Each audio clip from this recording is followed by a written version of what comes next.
I'm going to ask Greg Biggs to unmute himself here because I just had a couple questions for Greg. Yep, I'm unmuted, I think. Well, there you are. Hi. Here I are. How are you? I'm fine. I'm fine. It's my name because it's my computer. I didn't get a chance to talk to you beforehand. You know, before I was working, and I always got a lot more done. Now I just a month ago or so I retired, and now I have no time. Sounds like my late father-in-law. Yeah, now I just let the time go by now. So I sooner or later I'm going to get myself organized as a retired person so that I can get something accomplished. I'm just used to sitting around now. It's a pretty good feeling, but it's starting to get a little boring. But nonetheless, I was trying to look up because in your looking you up on the internet, there's something mentioned. I always have questions about books, and it won't necessarily fit in with the Q&A, which I'm certain will be lots of questions about your talk. Something about an essay in a book on the Tullahoma campaign, which interested me, but I couldn't find anything on Amazon. What's the book? It's that's a great question. If you give me a second, I'll run down to my library and get it. Yeah, I just was wondering the title. Published by a county historical society down there. Oh golly, 8-10 years ago. Oh. And she doesn't know where the Tullahoma books are. Give me a second, I'll go get it. Well, it looks like Rob Girardi seems to have the thing. He's showing it to us. Rob Girardi would I was just looking things over just about a half hour ago or so, and that's when it popped up for me. And as you know, I always have questions about books, and that kind of popped up. I just got that book. I forget who the author is offhand. Maybe Tim Smith. He's so ubiquitous these days. It's a Savage Beatty book. David Curry and Robert Hunt on this one. There you go. That's it. There you go. Hunt and Curry. Oh, Robert Hunt. Oh, you too. Yeah. David Curry is a local historian. He used to be director of Travelers Rest, which was Hood's headquarters in the Tennessee campaign.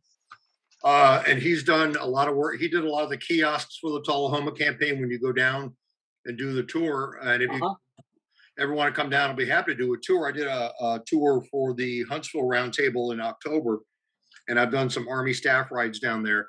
And when you see the kiosks, David Curry did those. So he's a local Middle Tennessee historian. But the essay I wrote in that is an expansion of the one I did in in Blue and Gray magazine when they revisited the Tullahoma campaign some years ago. And I took Dave Roth around and show him a lot of the sites and stuff like that. All right. Well, then you answered another one of my questions because there's no index for Blue and Gray. So I was going to ask you that. So that was question number 2. Then what about which issue? Yeah, Tullahoma. I'll email that to you. Oh no! If you just told me. Tullahoma. Oh, okay.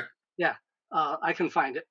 Yeah, it's the second. There was an earlier Tullahoma that wasn't as good, so I suggested when Dave was kind of revisiting some battles, I suggested getting Jimmy Job over Fort Donelson to redo Fort Donelson. Right. And then I said Tullahoma could have been a lot better, so he got with me and Michael Bradley. Okay, yeah, this is more recent. I know what you're talking about. And then last but not least, Civil War regiments. Yeah, that was Ted Savas of Savas Beatty when he was partners with Woodbury. Yeah, David Woodbury. Thank you. Did a journal that lasted about 3.5 years, maybe 4 years. Yeah, I have a lot of them. I just wondered what articles you'd written. Wrote one on Johnston's Riverline. I think it's volume 1, issue 3. Joe Johnston's Riverline. That was the first modern published study of the Riverline in the Atlanta campaign. And it was kind of hard for me to get it going because at the time, the late Bill Urquhart and the late Bill Scaife were working on a joined book that they eventually published. Scaife published it himself, right? And on the Riverline, and they were like, gee, how much of the what we know do we tell this guy? Type stuff. But they were very good. And I said, look, I don't want to rain on your parade. It's not my style. I just would like to kind of bring some highlight to it. And their book didn't come out for another probably 2+ years. Yeah, I have 2 copies. I have 2 copies of that book, and I had a third. I gave it away. I think Brian has I think I may have given Brian a copy. But volume 1, number 3. Number 3, I think. If I'm that may be out of print. A 3. lot of those are out of print. I have 7 or 8 or 9 of them, but I don't have all. Well, I read something recently that David Woodbury's wanted to do the Atlanta Campaign Chronicles number 3, and that was an idea I gave to Ted Savas when I was still a member of the Long Beach Roundtable, where I met my wife. That's my wife, Carol. There, right. We were at a dinner cocktail thing afterwards, and I said, "Why don't you gather essays on the Atlanta campaign?" So that became Campaign Chronicles 1.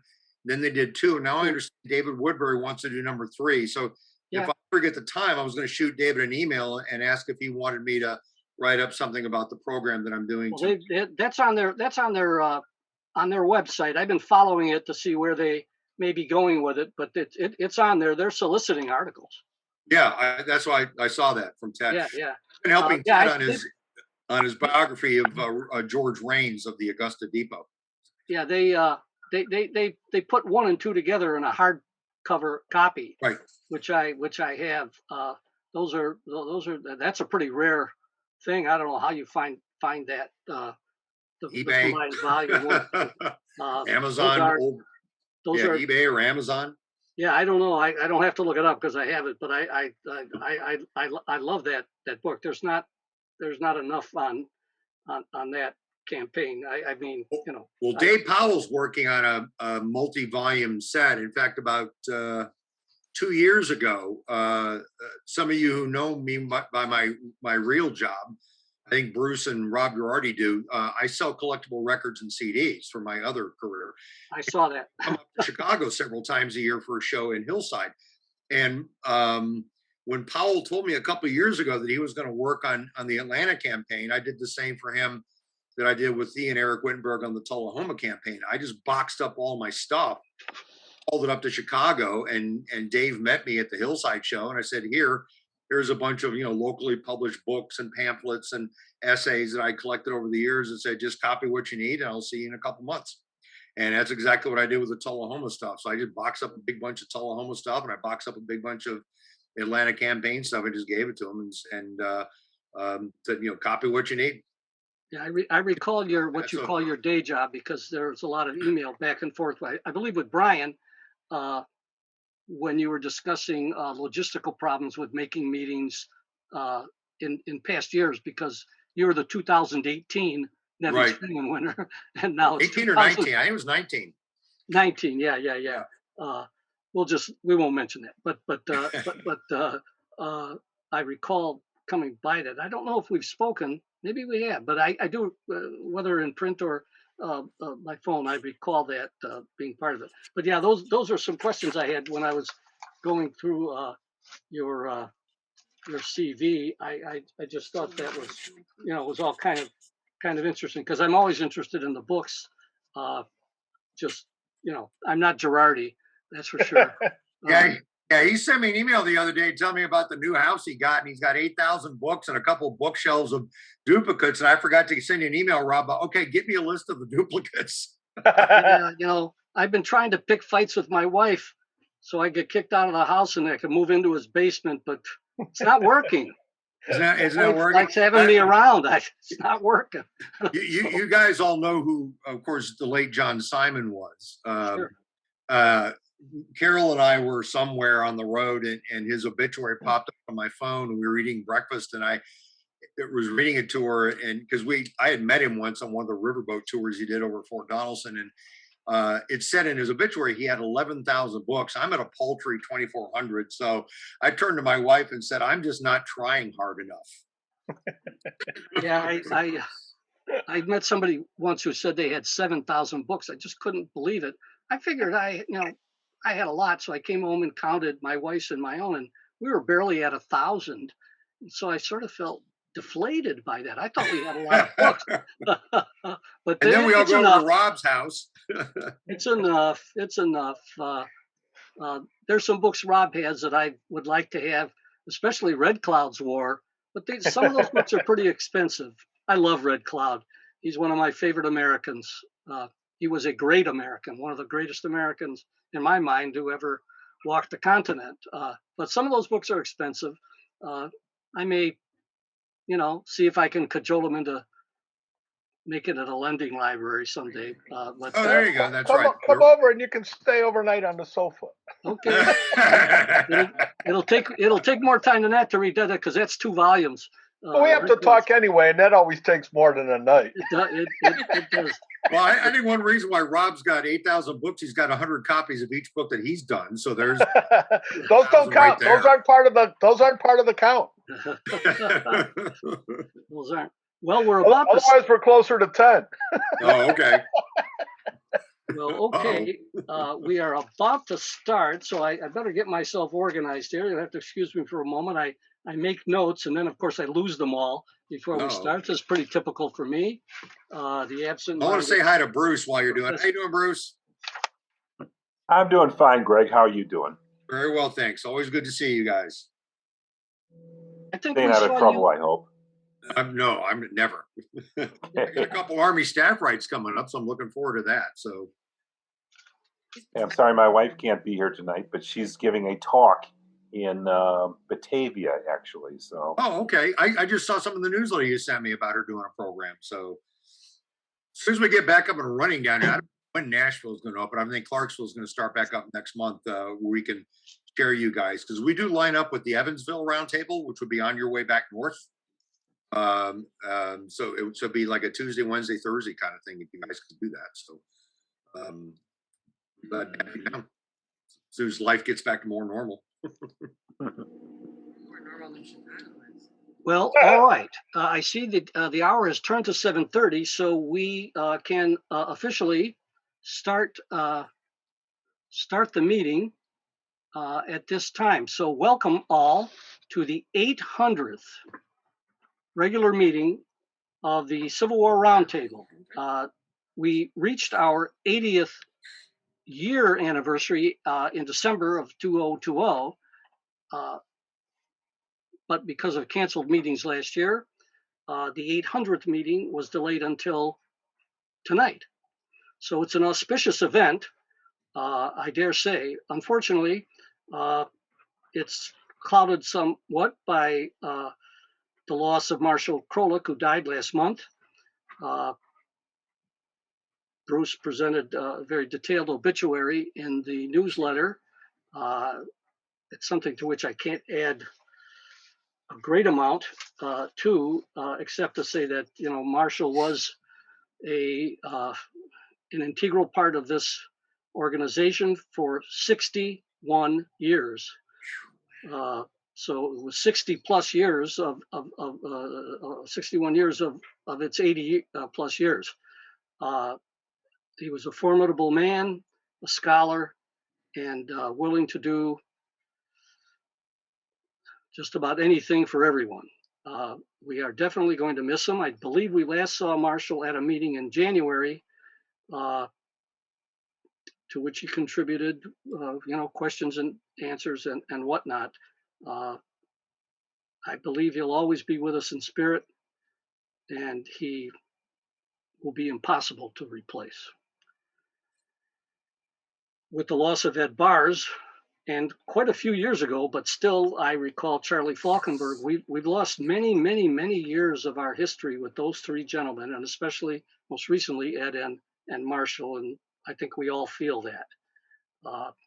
But moving on to tonight, we have our Evans Freeman Award winner, Greg Biggs, whose curriculum vitae is so long that if I started to try to read it to you all, we'd be here half the night. Suffice to say, Greg truly fits the definition of a Nevins Freeman Award winner, which goes and is bestowed annually on an individual who advances Civil War scholarship and support for the Roundtable movement. Greg is involved in both the Clarksville and Nashville, Tennessee Civil War Roundtables. He's the president of the Clarksville and an officer of the Nashville Roundtable. He speaks to across the country at the roundtables. He last spoke to our roundtable 5 years ago this month, and he leads tours not only for the staff rides, but very important uh, battlefield tours, but also for many different groups. He is a writer, uh, written articles for Civil War regiments, for Savaspedi publications. That's a Savaspedi publication, as well as for the Blue and Gray magazine, of which we are all familiar. He's stepping into some shoes as an award winner. Our newsletter notes Ed Barrs, Bruce Catton, and the late Marshall Krolik as prior winners. But I wanted to add a couple other names so that Greg knows what great company he's in. I looked on our website and see T. Harry Williams, John Hope Franklin, Harold Holzer, Bud Robinson, and also another late great friend of ours, Horace Newbern. There are many other names, and Greg, you fit very much within that group, especially your contribution to Civil War roundtables. I think you do a great amount of work, and you are justly awarded this prize. I should add too to the group that a donation of $500 is being made on your behalf to the Save the Franklin Battlefield group. Check is going out in your name post haste. Brian Sider will be doing that. I should add also, I neglected to mention with regard to Marshall, the group did make a donation to the Gettysburg Foundation for Marshall as well. So on to the proceedings for tonight. When given the choice, Greg gave me some choices of talks. I opted for something I always want to learn more about, and that is logistics. This one having to do with the Atlanta campaign. Greg's talk tonight is the question was one of supplies, the logistics of William T. Sherman's Atlanta campaign. And with that, I give you Greg Biggs. Hello, nice to see everybody, and I'm more than honored to be a winner of the Nevins Freeman Award, especially with the august company that came before me, a few of whom I have met, and the amount of scholarship the Chicago Roundtable has had since 1942. 1942, is that right, or 1940? 1940. December 1940. Yeah, I mean, looking over who you've had speaking there, I think the first time I spoke there some years ago, I said, I'll go out on Mannheim and get hit by a bus and die with a smile on my face because I finally spoke to the Chicago Roundtable, which for me, being a kid born in Elmhurst, is pretty nice too. So, coming from an area where the first roundtable came and from which all other roundtables have sprung, I'm very flattered, and I thank you for this honor. And I know the Franklin Battlefield guys will enjoy the very generous donation. They're doing amazing stuff down there. It just boggles my mind what they're doing at Franklin. Can you pull up the thing? My wife's the techie. I'm an idiot, so we'll let the techie wife get my program up here. There we are, and then of course we can all see it. Hang on, give us a second. I know.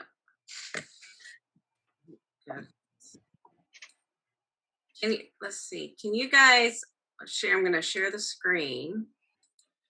Can you guys see that? Beautiful. Okay. Thanks. There's a big thumbs up from Bruce there. Okay, so there you go. All right. You can just run it. Hit the header. Okay. Yeah. All right. My background in the music business is corporate. I worked at distributors. I was a sales manager. I worked at the home office of a national record chain. So you deal, and if you've worked in corporate, particularly retail, you deal with logistics. So you sell something in your stores, you have to order it through your buying department, which I was a part of, and then I would order from the suppliers, and then we would ship it from our warehouse back out to the store. So I have hands-on years of experience of logistics, and even with my own little business, I still have to order things and buy things and replace things that sell, et cetera, et cetera. So that's logistics.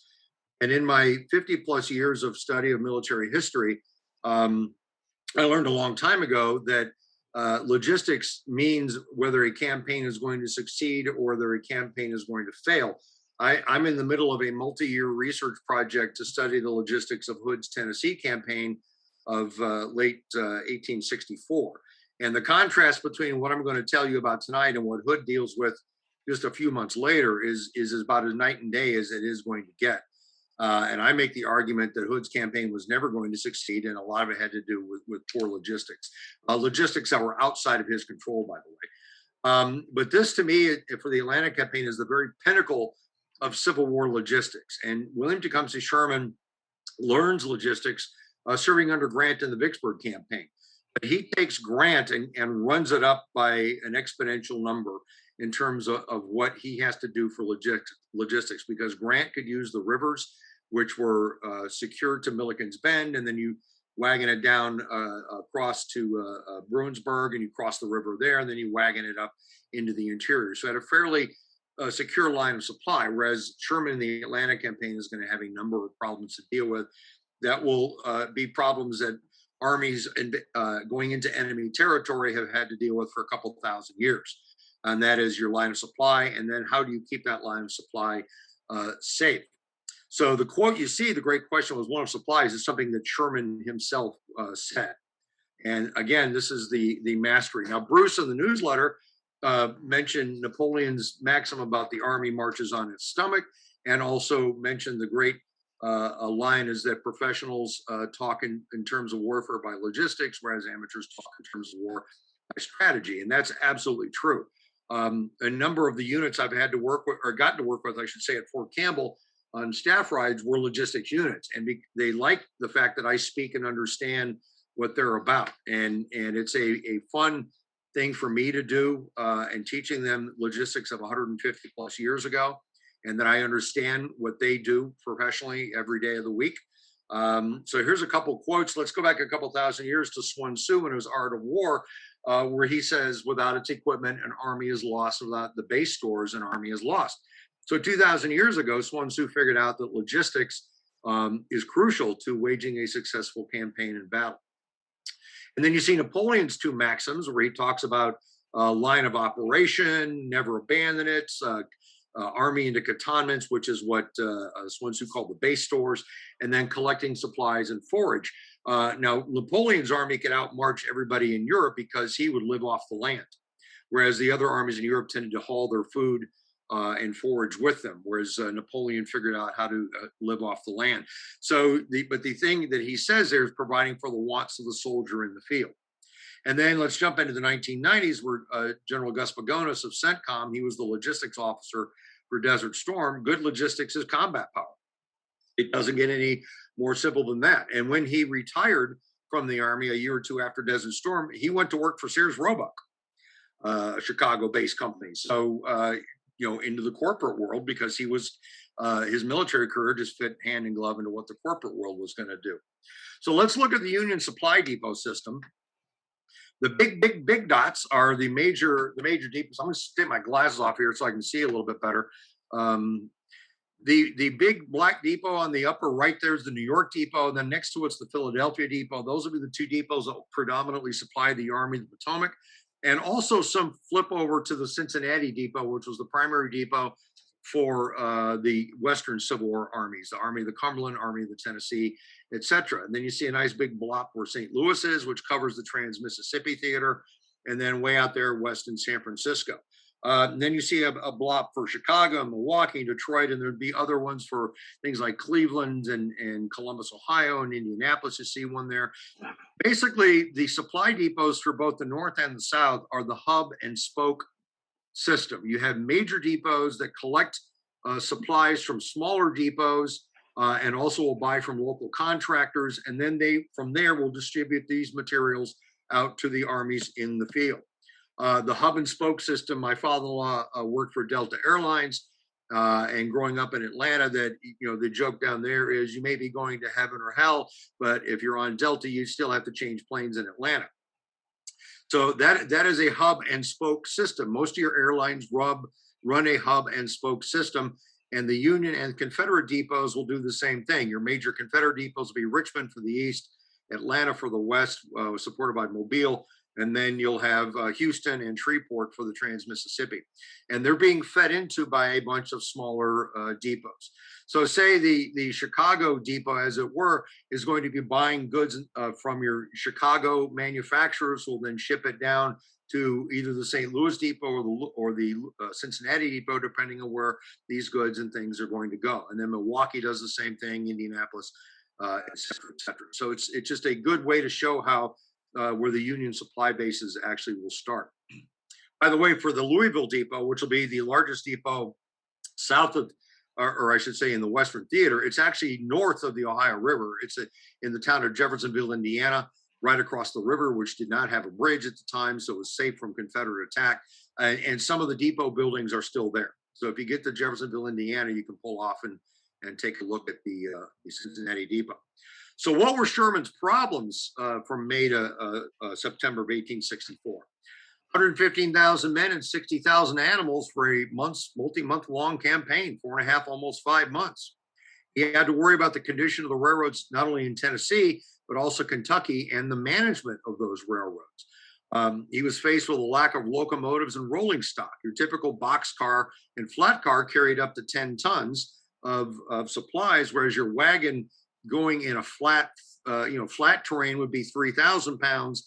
And then the higher up you're going uphill, you're down to 2,500, then 2,000. And then in some phases for Rosecrans going into Chattanooga, before the railroad was rebuilt, he's down to 1,000 pounds of things in the wagon because you're going over the Cumberland Mountains. So besides the lack of rolling stock and locomotives, the track gauge difference north of the Ohio River and those in Kentucky, Tennessee, and Georgia. Track gauge is the width of your track. Modern railroads are 4 feet, 8.5 inches, and that will take place in the 1880s when they standardized the gauges, and they when they're building the transcontinental railroads, and then they refurbish them to 4 feet, 8.5.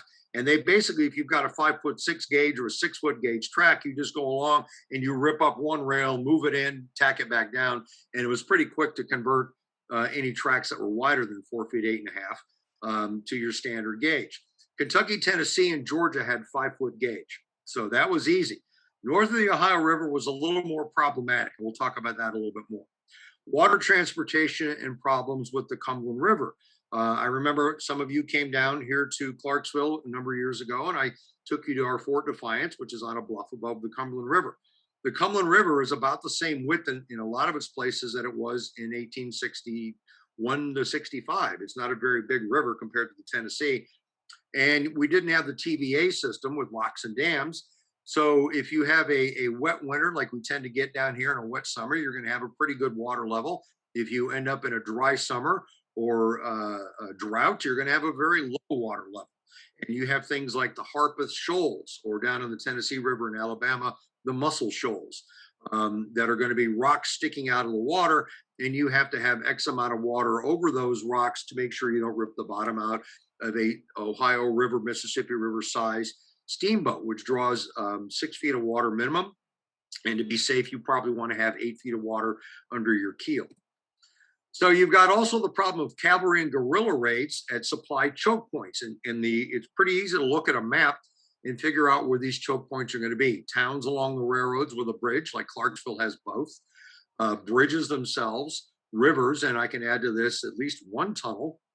And we see the little bitty short guy, Joe Wheeler, and a newspaper article from the Shelbyville, Tennessee paper, run in the Nashville paper, about General Wheeler on the Grand Round. Well, in January 1863, he shows up at the Harpeth Shoals, which is about halfway between Clarksville, where I live, and Nashville, just north of Ashland City, and set up his artillery on the high ground and shot up a bunch of transports and damaged them, destroyed a few of them, destroyed thousands upon thousands of dollars in supplies. And while this was going on, Forrest was up at Palmyra, and I'll show you the Palmyra stuff a little bit later. So when you have a small river like this and the enemy knows where the choke points are, it's pretty easy to figure out where they're probably eventually going to show up at one point or another.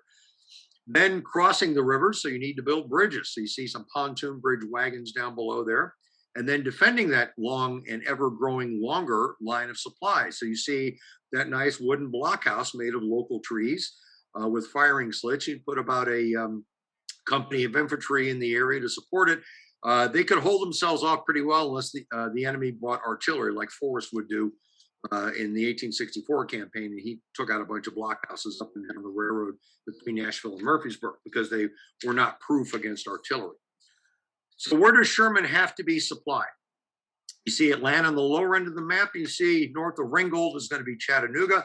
It's about 100 miles long. You've got the one-track line of the Western and Atlantic Railroad, and it's roughly paralleled by what will become US 41 today, the Chattanooga-Atlanta Wagon Road. About 85 to 90% of the W&A Railroad is still on the same track bed. You see Allatoona there about in the middle. It's moved a little bit at Allatoona. They bridged the Etowah River at a different place, and then they bypassed the railroad cut to go around that area. But for the most part, it's run on the exact same place it ran 150 plus years ago. So that's where Sherman's going to draw his line of supply. And if you kind of look at the map, you can already see three choke points right off the bat: the Chattahoochee River, the Etowah River, and the Oostenaula River at Calhoun and Resaca. And then you've got a bunch of creeks and streams in between those two. So Sherman's going to have to deal with that the longer he gets into Georgia. Before we get to 1864, we have to examine what the Union was doing out here in Tennessee starting in 1862. And we'll deal with Grant, Don Carlos Buell, and William Stark Rosecrans and talk a little bit about what they had to deal with, which was the exact same thing. And here's who they feared. My friend Myers Brown, who's a Civil War archivist at our state archives in Nashville, calls these gentlemen the Holy Trinity of Confederate cavalry. Joe Wheeler, John Hunt Morgan in the middle, with his lovely wife, Maddie Reedy, and Nathan Bedford Forrest. I'd still like to find out what that beautiful thing that Maddie's wearing on her head, because I'd like to get one and try it out myself. My wife just hit me. You can go to downtown Murfreesboro and see where Maddie and John Hunt Morgan were buried. It's right across the street from the county courthouse. So here's some pictures to give you an idea of Union supply lines that have been targeted during this time frame. Fort Donelson Falls on February 16th, 1862. Upper left corner is my town of Clarksville. We fell 3 days later, February 19th. Upper right is Palmyra, which is the southwest corner of our county. That's where Forrest is going to emplace artillery and his dismounted cavalry above the Cumberland River, looking west towards Dover. That high ground still has the fortifications that Forrest built, and I know the property owner. So if you ever come back down as a roundtable, I'll make a point to get with him and bring you up there. Lower left corner is the South Tunnel just north of Gallatin. That's the one that John Hunt Morgan's going to drop in August of 1862, which will knock the Louisville and Nashville Railroad out for 90 days. This is the only tunnel in the entire Civil War that can be dropped. And if you look at the rock that it's bored through, it's dark because it's bored through coal shale. Now, my family, I'm the only one from my family from Northern Illinois. My family is Southern Illinois. My dad was from Carbondale. My older sister lives in Benton, and her husband was a Southern Illinois coal miner. So I'm used to seeing this dark rock down there because it's soft. So they actually had to put wooden supports in South Tunnel, and the way Morgan dropped it is he set fire some train cars, and it burned the supports, and the tunnel collapsed. Now, when you go down to Cowan or you go to Tunnel Hill in North Georgia, or the tunnel in the north end of Missionary Ridge, and people ask all the time, could the Confederates or the Federals have dropped the tunnels? And the answer is no, because you would need to have mining equipment to do it and a lot of black powder to do it. And then what happens if you defeat Sherman back in Georgia or Rosecrans in Georgia, and you reinvade Tennessee and you've just blocked a tunnel, which is what? Your own line of supply. So there's no way you're going to be able to drop any other tunnel. Lower right-hand corner is the Rutherford County Courthouse in downtown Murfreesboro, one of the 6 antebellum courthouses still in use in Tennessee today. And Forrest celebrated his birthday in July of 1862 by capturing a Union brigade there and freeing some Union or some Confederate prisoners that were being held there in the courthouse, beginning Forrest's long career of turning the Union Army into his primary quartermaster. So let's look at what William Lammers wrote about William Stark Rosecrans. Even though there's been a newer biography of Rosecrans, I think Lammers' book holds up incredibly well. He talks about the water problems of the Cumberland River, the Louisville-Nashville Railroad in Kentucky, or in Tennessee and Kentucky being raided constantly, poor roads. The roads outside of Nashville were macadamized for about 8 to 10 miles. And then you're basically out there in the ruts and stuff of Middle Tennessee. And what's happening to the roads? The Union Army's using them, and the men that were usually out there repairing them are in the Confederate Army. So the roads are going to fall apart. But what Lammers writes is pretty amazing, talking about their sort of supply fiscal year ending in July 1 of 1863, where the trains only run for 7 months and 12 days out of 365 days. Every bridge is down and rebuilt, sometimes 3 to 4 times. The longest tunnel, the Gallatin Tunnel, plugged for 90 days. The rolling stock stations burned and harassed by both partisans, but guerrillas and regular Confederate cavalry. So that's the problem that Lammers talks about that faces Rosecrans. So what does Rosecrans do to try to solve this problem? He realizes after the Battle of Stones River at the end of 1862 that he needs a bigger cavalry corps. His cavalry command had been roughly handled at Stones River, but they were in the formation phases of becoming what they're going to be. And the guy he gets to run it is the man below him, David Sloan Stanley, who was given carte blanche by Rosecrans to run the corps. And Rosecrans was going to use that Union victory that Lincoln desperately needed at a time to offset Fredericksburg to get carte blanche from the War Department and run roughshod with Stanton and anybody else he needed to get Stanley what he needed, and the Army of the Cumberland for that matter. So Stanley was the right guy. He was a veteran of the elite 1st United States Cavalry before the war, one of 2 elite regiments, the 1st and the 2nd, created in the 1850s, from whom over 60 Civil War generals will come.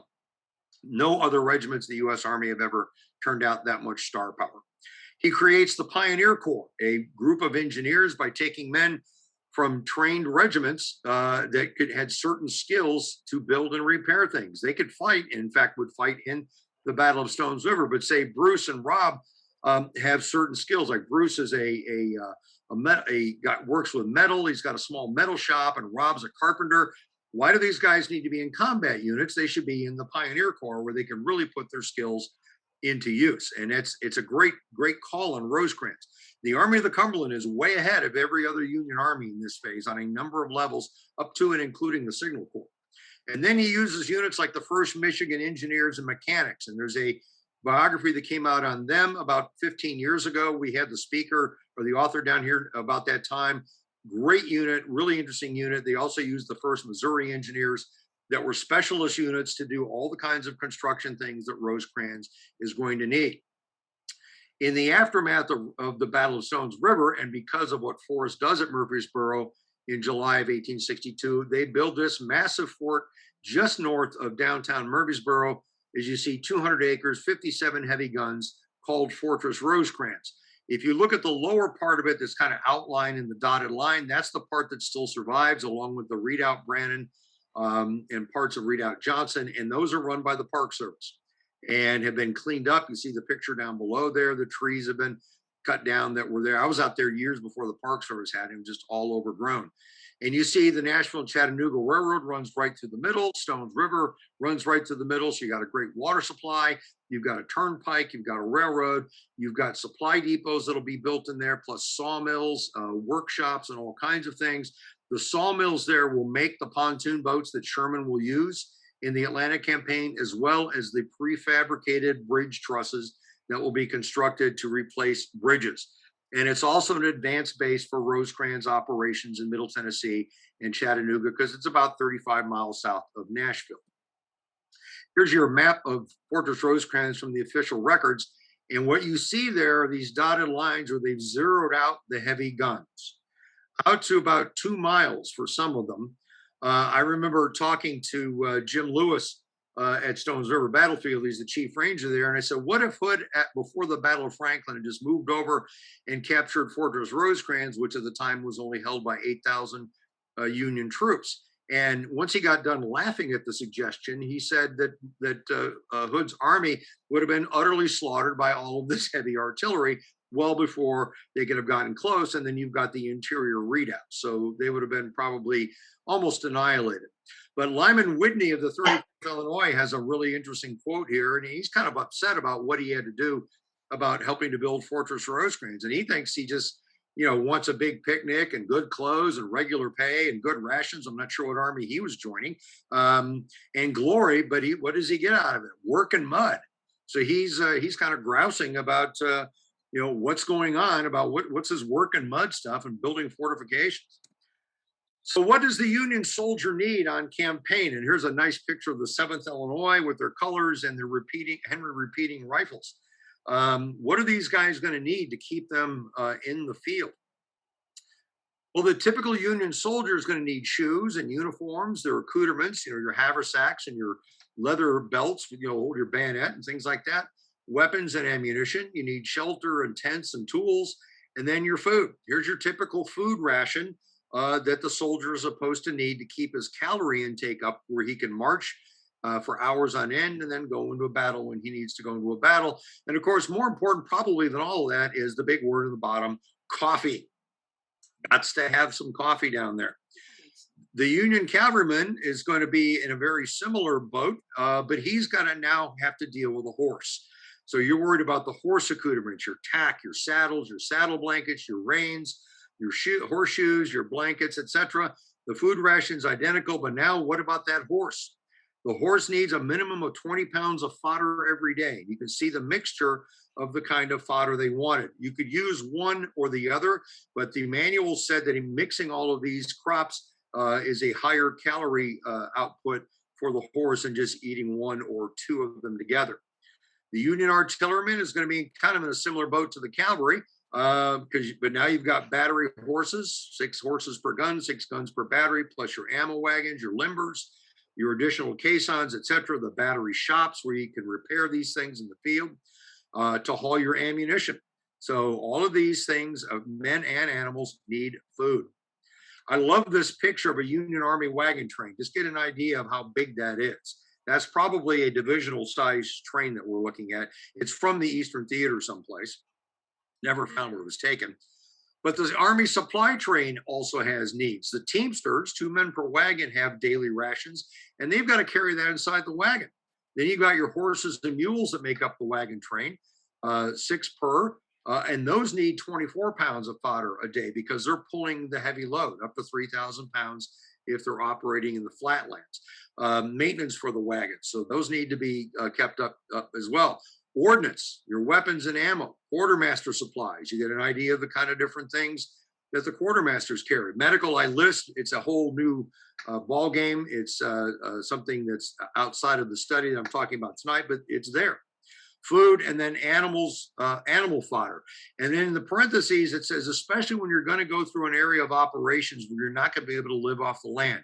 In other words, North Georgia from Chattanooga to Atlanta. That is not the agricultural belt of Georgia. That is south of Atlanta, heading towards Augusta and all the way down to the Florida state line.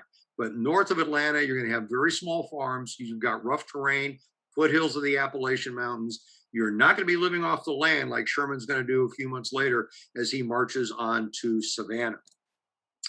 Here's your supply system. Here's your 18-wheeler that you see on the Tri-State Toll Road around Chicago of the day. The wagon on the left in the bottom is actually at the Atlanta History Center. It's a wagon from the 20th Corps. It came west when Hooker came west in September 63 and stayed west when they were renumbered to the 20th Corps, went through the Atlanta campaign and went on the March to the Sea. So you can kind of get an idea, of what one of these things look like. And you see kind of like painted on the side, the travel honors, where we've been with this wagon. It's the only one I know of that I've ever seen. There's not many of these wagons that survive that have travel honors, if you will. Jim Ogden down at Chickamauga, Chattanooga gave me these facts and figures because I've never found any for Sherman's army. But it's, I think, a great illustration about what the Union supply line was going to be like for the Chickamauga campaign. Now, keep in mind, Rosecrans had 4 corps in that campaign, including Granger's Reserve Corps. Sherman has 7 infantry corps, one of which will arrive during the campaign, and the cavalry corps, plus his artillery battalions. So he's got a bigger army by about 40,000 troops. But this will give you an idea of what a typical Union corps is going to carry. So in the 20th Corps, you've got 3 per regiment carrying all the goods and things that you see there. He's got 38 regiments in 20th Corps, so there's 114 wagons. Your artillery batteries, you've got 3 per battery. 9 batteries, that's another 27 wagons. Bruce, I'm going to count on you as a professor to keep track of the math here for me. Brigade headquarters, 3 per.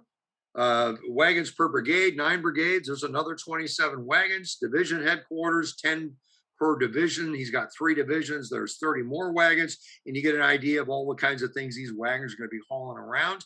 It gets exponentially more detailed the higher up your chains of command. Then your ammunition wagons, you've got 54 of those with 110 rounds spare in the wagon train. And then the troops are carrying more than their 40 rounds. They're carrying up to 60, 40 in the cartridge box and 20 in the haversacks. 29 rounds of artillery ammo is another bunch of wagons there. And your tool wagons for your pioneer troops and any engineer units you might have. Supply wagons for the rations, there's your big one, 438. Carrying 24 days of rations. And we'll talk about the problems that your ration wagons are going to have. There's your medical wagons, 14.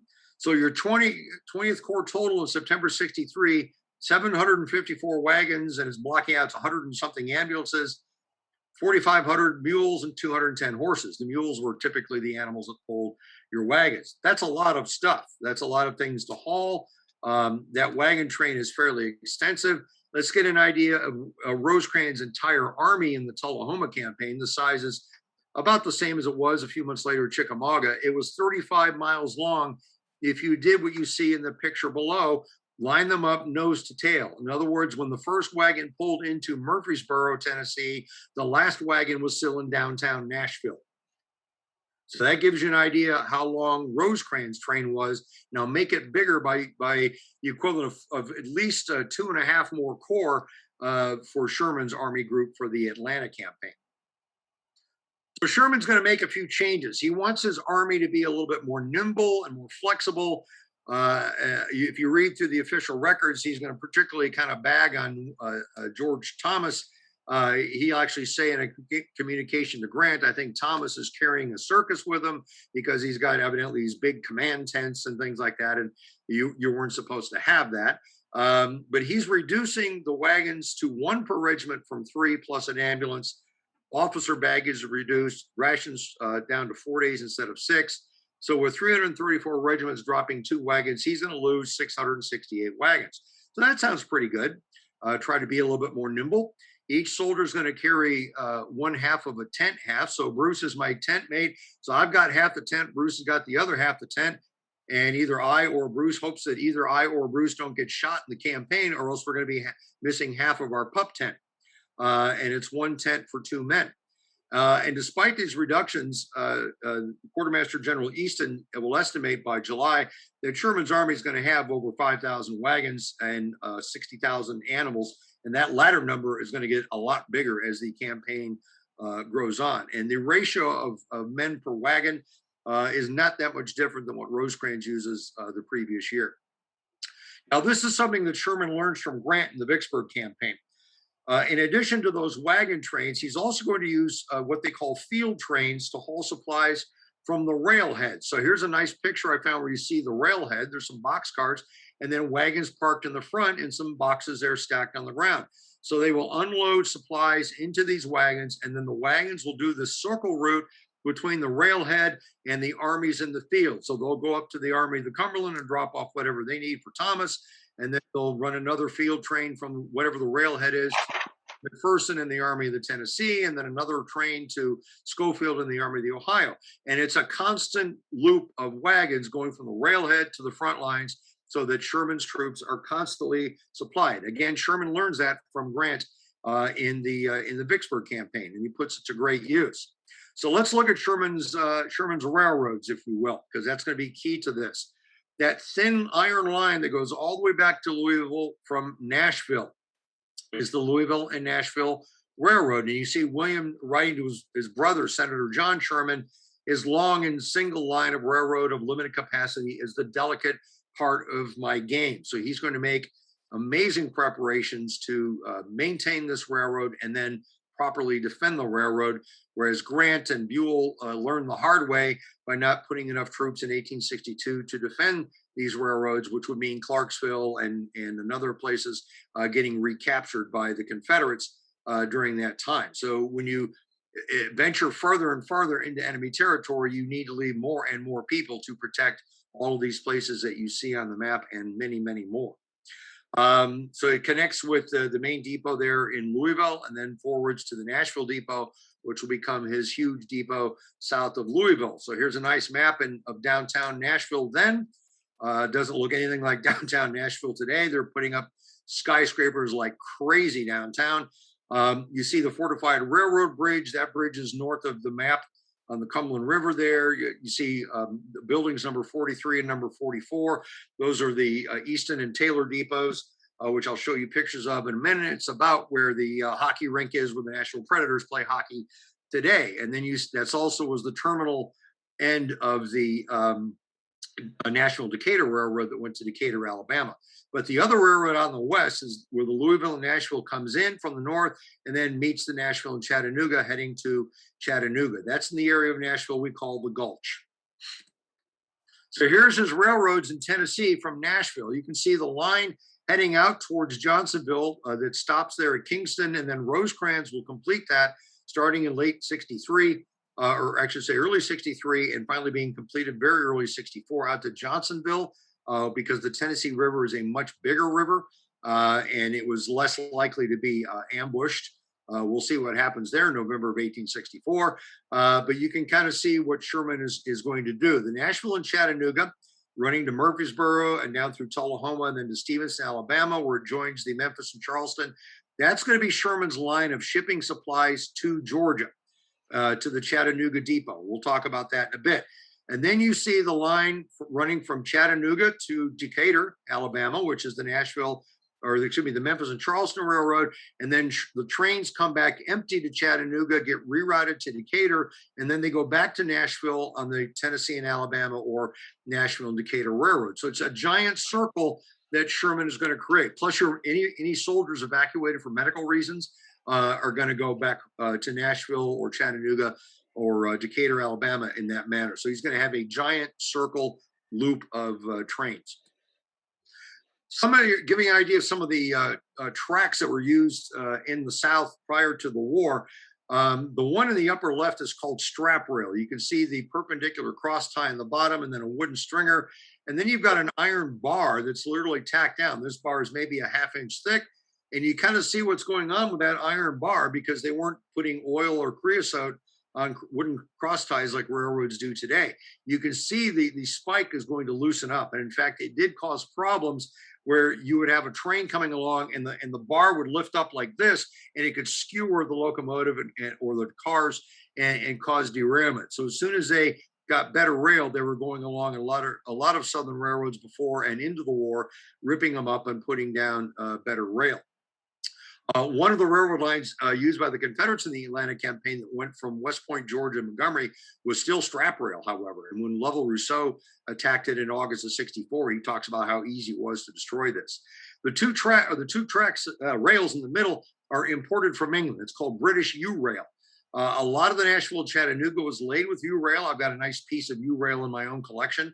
And it's very good, solid, strong rail, but with the blockade getting cut off, you now lose getting that replaced. And what the South is going to end up doing is ripping up trunk lines and replacing worn out rail with rails from lines that have much less traffic. Again, these rails are iron today, they're steel.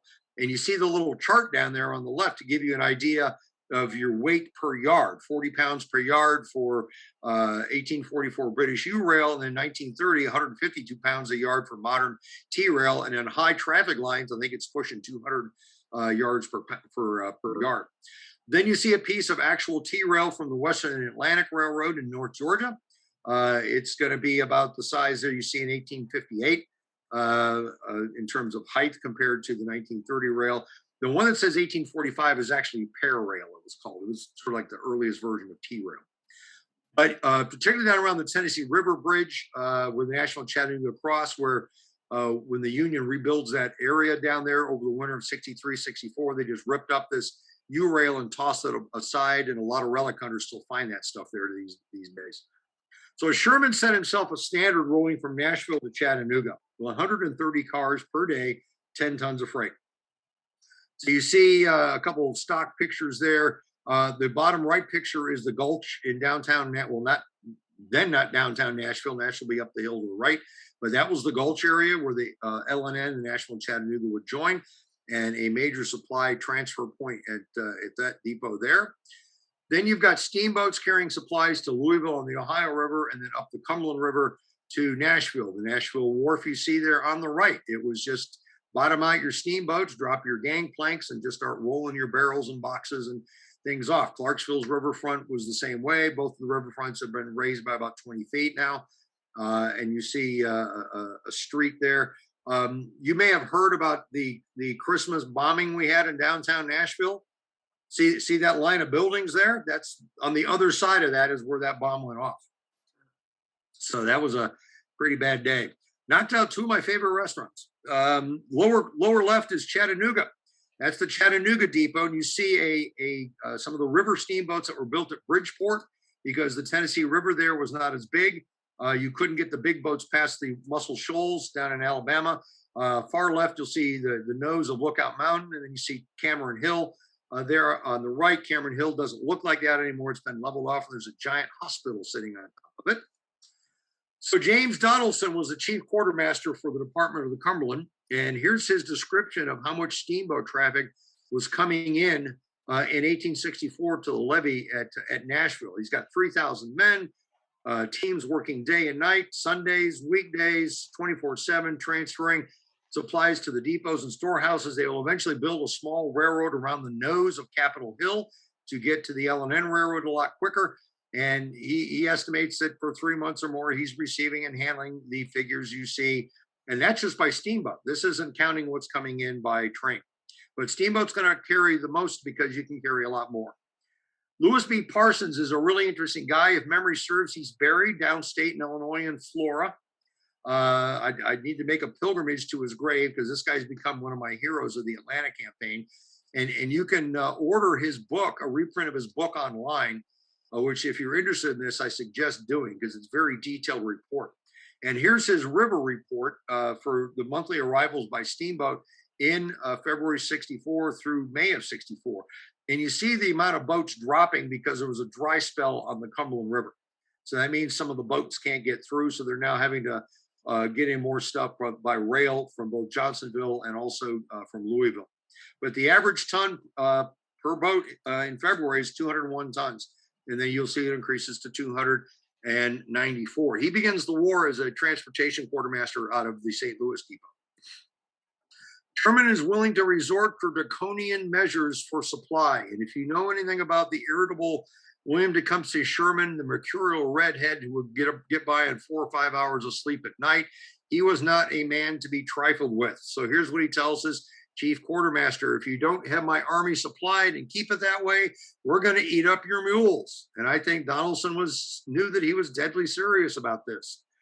To the Christian Commission, if you can show that crackers and oats are more necessary than moral or religious agency, show me that your presence at the front is more valuable than 200 pounds of powder or bread or oats, then I'll let you get on my rail cars running from Nashville to Chattanooga. Then to his own wife, he writes about the idlers and the sanitary agents and the Christian commissions and loading down the railroad cars. And he says it was the Gordian knot and I cut it. In fact, one of the essays that I used as a source for this was called Sherman's Gordian Knot. And it was published in either the Georgia Historical Quarterly or the Tennessee Historical Quarterly. So he issues a number of orders to maximize his railroad lift capacity. You see on the lower left, beef on the hoof. You tended back in those days not to slaughter your beef and then salt it down and put it in barrels like you do to the critters on your lower right, which is pork. Salt pork tastes fine. Salt beef is god-awful. So that's why they kept beef on the hoof. So you're going to drive herds of cattle from Louisville to Nashville, go around Middle Tennessee and pull in as much cattle as you can, and then drive that down US 41, or what becomes US 41, over the Cumberland Plateau into Chattanooga. They are not going to ride on the trains because that needed to take ammunition and medical stuff and uniforms and fodder. No civilians, no private freight, and no rations for the civilians living south of Nashville. which fortunately for them was in more the agricultural part of the state, especially due south of Nashville itself. As Sherman said, the railroad can't supply the army and the people.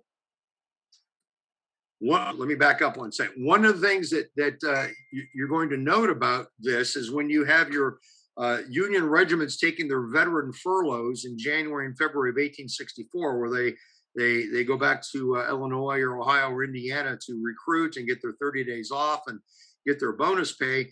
And then they get issued a new set of colors that'll say like the 7th Illinois Veteran Volunteers, which was something they were quite proud of. They could take the train to Nashville. To get to Chattanooga, they had to walk. And oh, by the way, here's 1,000 head of cattle, drive those with you.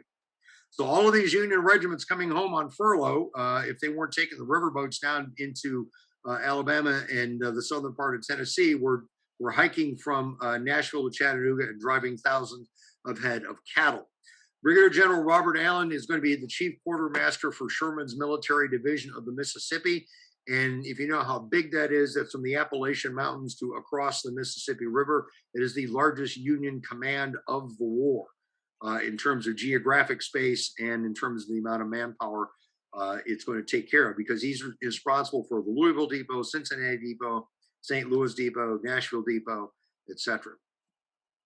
Here's what the Louisville Depot is going to supply. They'll build up this nice stock of rations, being able to forward 300,000 a day. You've got 115,000 men in your army. That's about 3 square. That's pretty good. Your cracker bakery is going to make all of those, use up that flour and make your hardtack.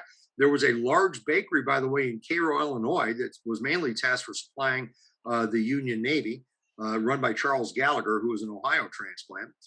They will process 1,000 hogs a day and receive all this cattle you see, and they'll be the conduit for the supplies from these other depots that you see listed at the bottom. So here's your pictures of the Eaton Quartermaster Depot and then the Forage House, the gulch on the lower left, and then the Eaton Depot and the Forage House are on the Nashville and Nashville and Decatur Railroad to the east up on the plateau a little bit. And here's the Taylor Commissary Depot. Lower picture, you can see the state capitol rising up above. That's your buildings 43, 44 on the map there to your right. 1,700 feet long. That's pretty amazing. That's a big building. So by Donaldson's estimation, by May of 64, he's received 108 million pounds of forage, 6 months for 60,000 animals. That, in other words, can supposedly on paper supply Sherman's army for the entire campaign. And you'll see how many cars per day with grain being forwarded down to Chattanooga. You're going to run into some issues with the Cumberland River water level, some drought issues, and a bit of supply mismanagement. The Nashville Depot had 13,000 workers and a dozen assistant quartermasters. Excuse me, you'd have your commissary guy, you'd have your ordnance guys, you'd have your quartermaster guys, medical people. And they were supplying the Union troops south of Nashville and up into southern Kentucky. So like Bowling Green, the Clarksville Garrison, Hopkinsville Garrison, things of that nature. I want to commend you this book. I'm sure Rob's got it. The Supply for Tomorrow Must Not Fail. This is by Lynette Taylor. She is a professor at University of Akron. We had her down to talk to our roundtable some years ago. It's called The Supply for Tomorrow Must Not Fail. In the Akron Historical Society, she found the papers of this young captain who was from Akron, who kept all of his stuff from when he was Rosecrans quartermaster in Nashville, and then he moved over to the Knoxville Depot. And it's an amazing read. It's hilarious. It's not a boring facts and figures book. There's some great human interest stories. My favorite being every day where he would go to the Nashville City Jail, and out of those 13,000 workers, a number of them were Irish, and he'd have to bail them out of the jail because they would get into their bar fights the night before. And he talks about that incessantly, of having to go bail out the drunken Irish workers. Being part Irish, I'm hoping they were at least drinking their share of Guinness like I do. The Chattanooga Depot is very important for Sherman as his advanced depot. He's going to pile on 70 days worth of food, ammo, and forage and clothing for 6 months. And you can see the riverfront there. The modern bridge crosses where that bridge is. That was partly built by the 1st Michigan Engineers and Mechanics. It's a drawbridge there where you can see the 2 towers for the steamboats to go through. But it was a major advanced depot. And what Sherman is going to do is the further he gets into Georgia, he's going to start leapfrogging depots and then piling on supplies into those depots. His standard after Chattanooga will be 30 days worth of supplies.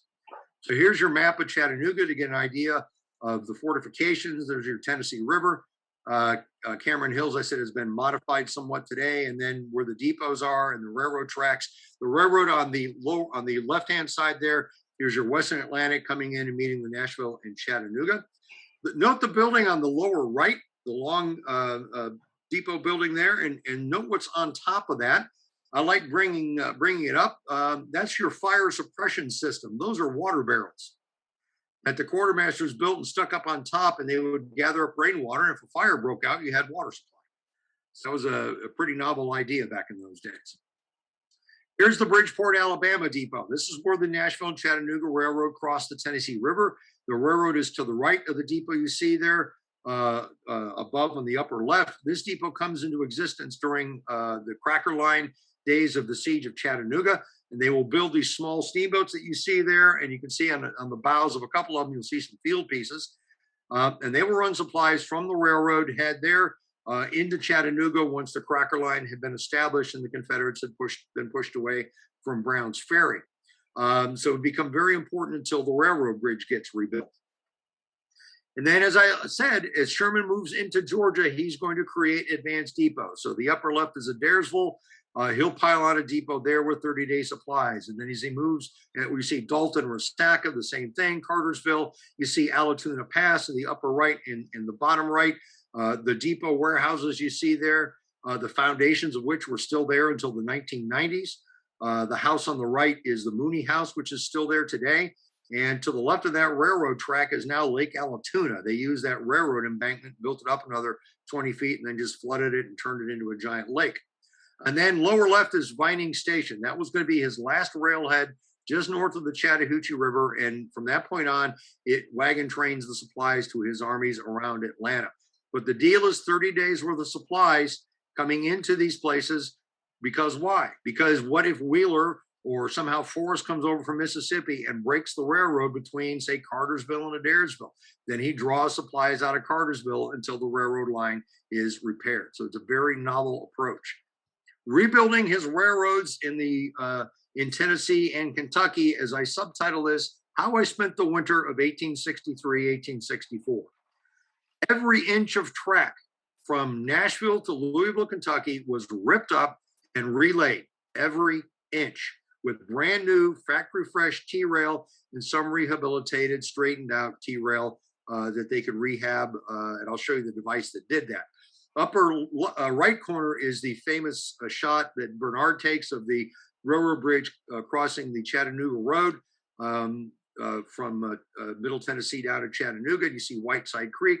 The lower picture is Interstate 24 going under the location of the bridge. Obviously, it doesn't quite look the same, but it's the same railroad line going into from Nashville into Chattanooga. So they're going to rebuild all of these bridges.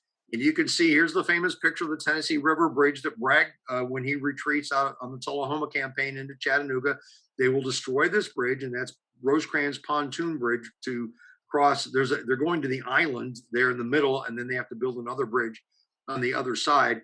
You can see the picture in the upper right is the walkway they've now built on the old railroad bed, and then the new bridge is to your left there.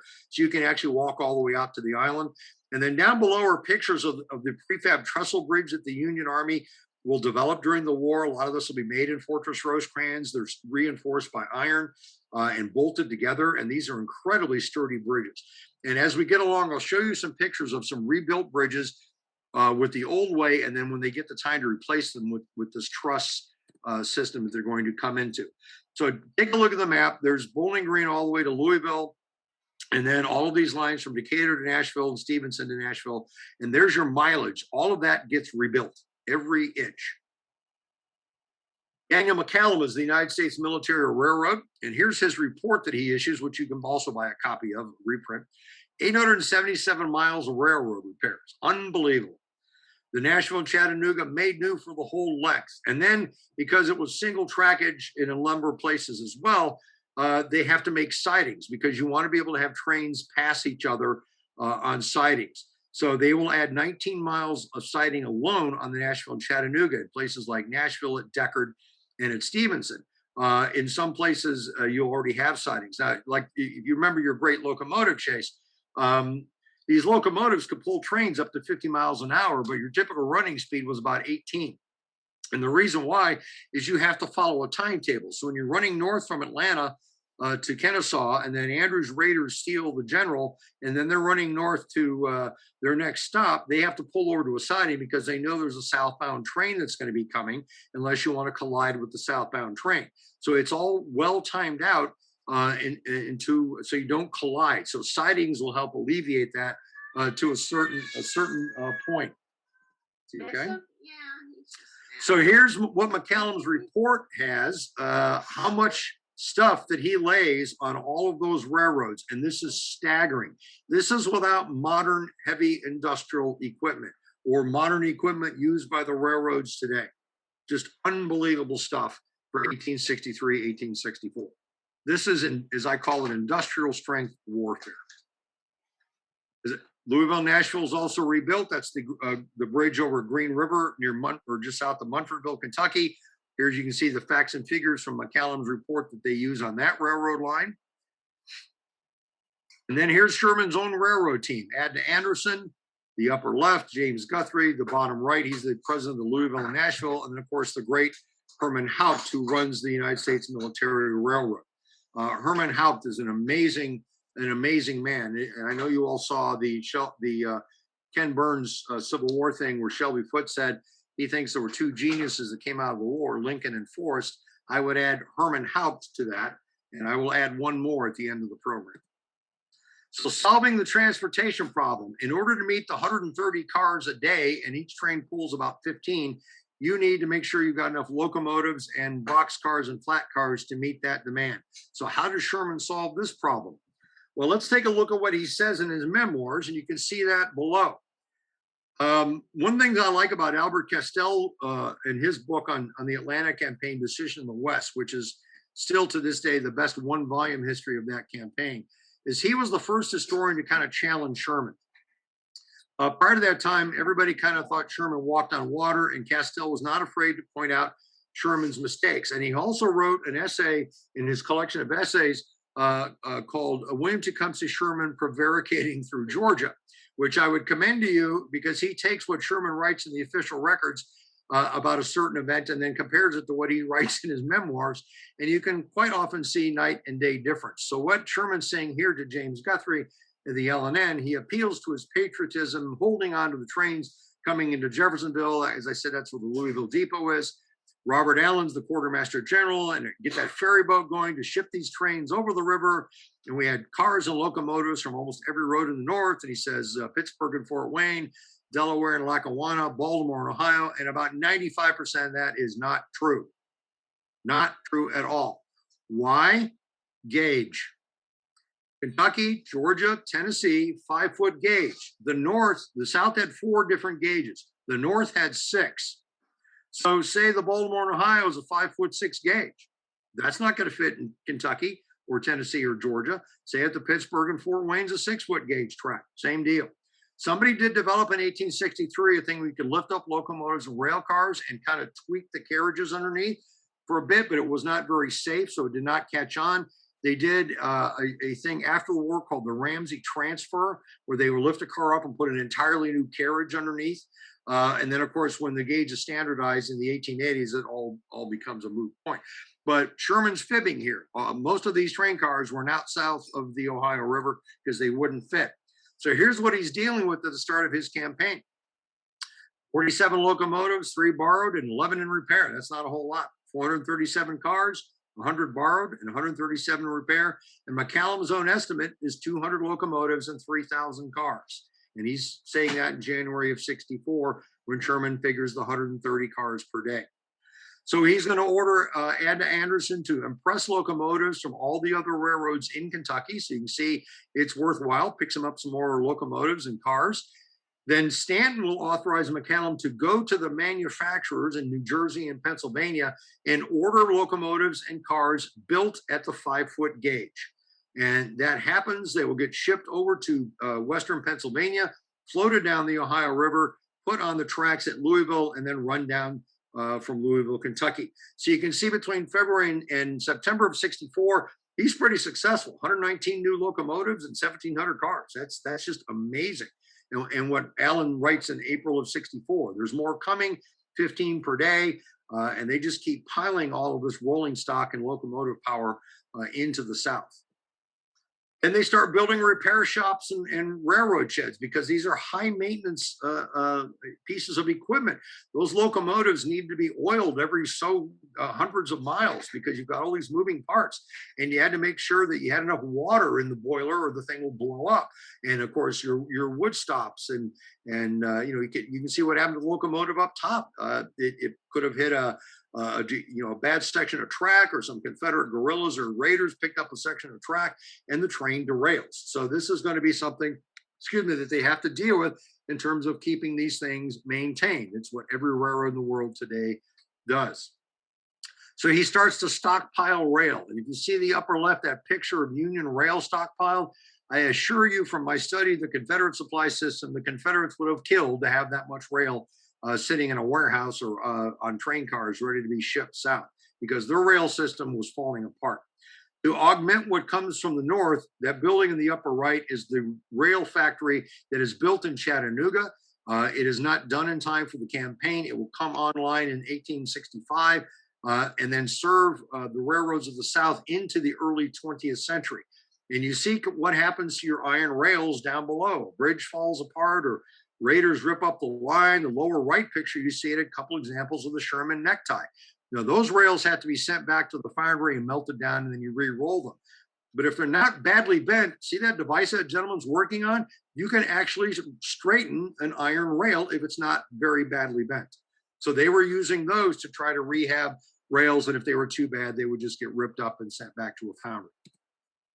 Then the Cumberland Rivers I talked about. Here's a picture of the modern Harpeth Shoals.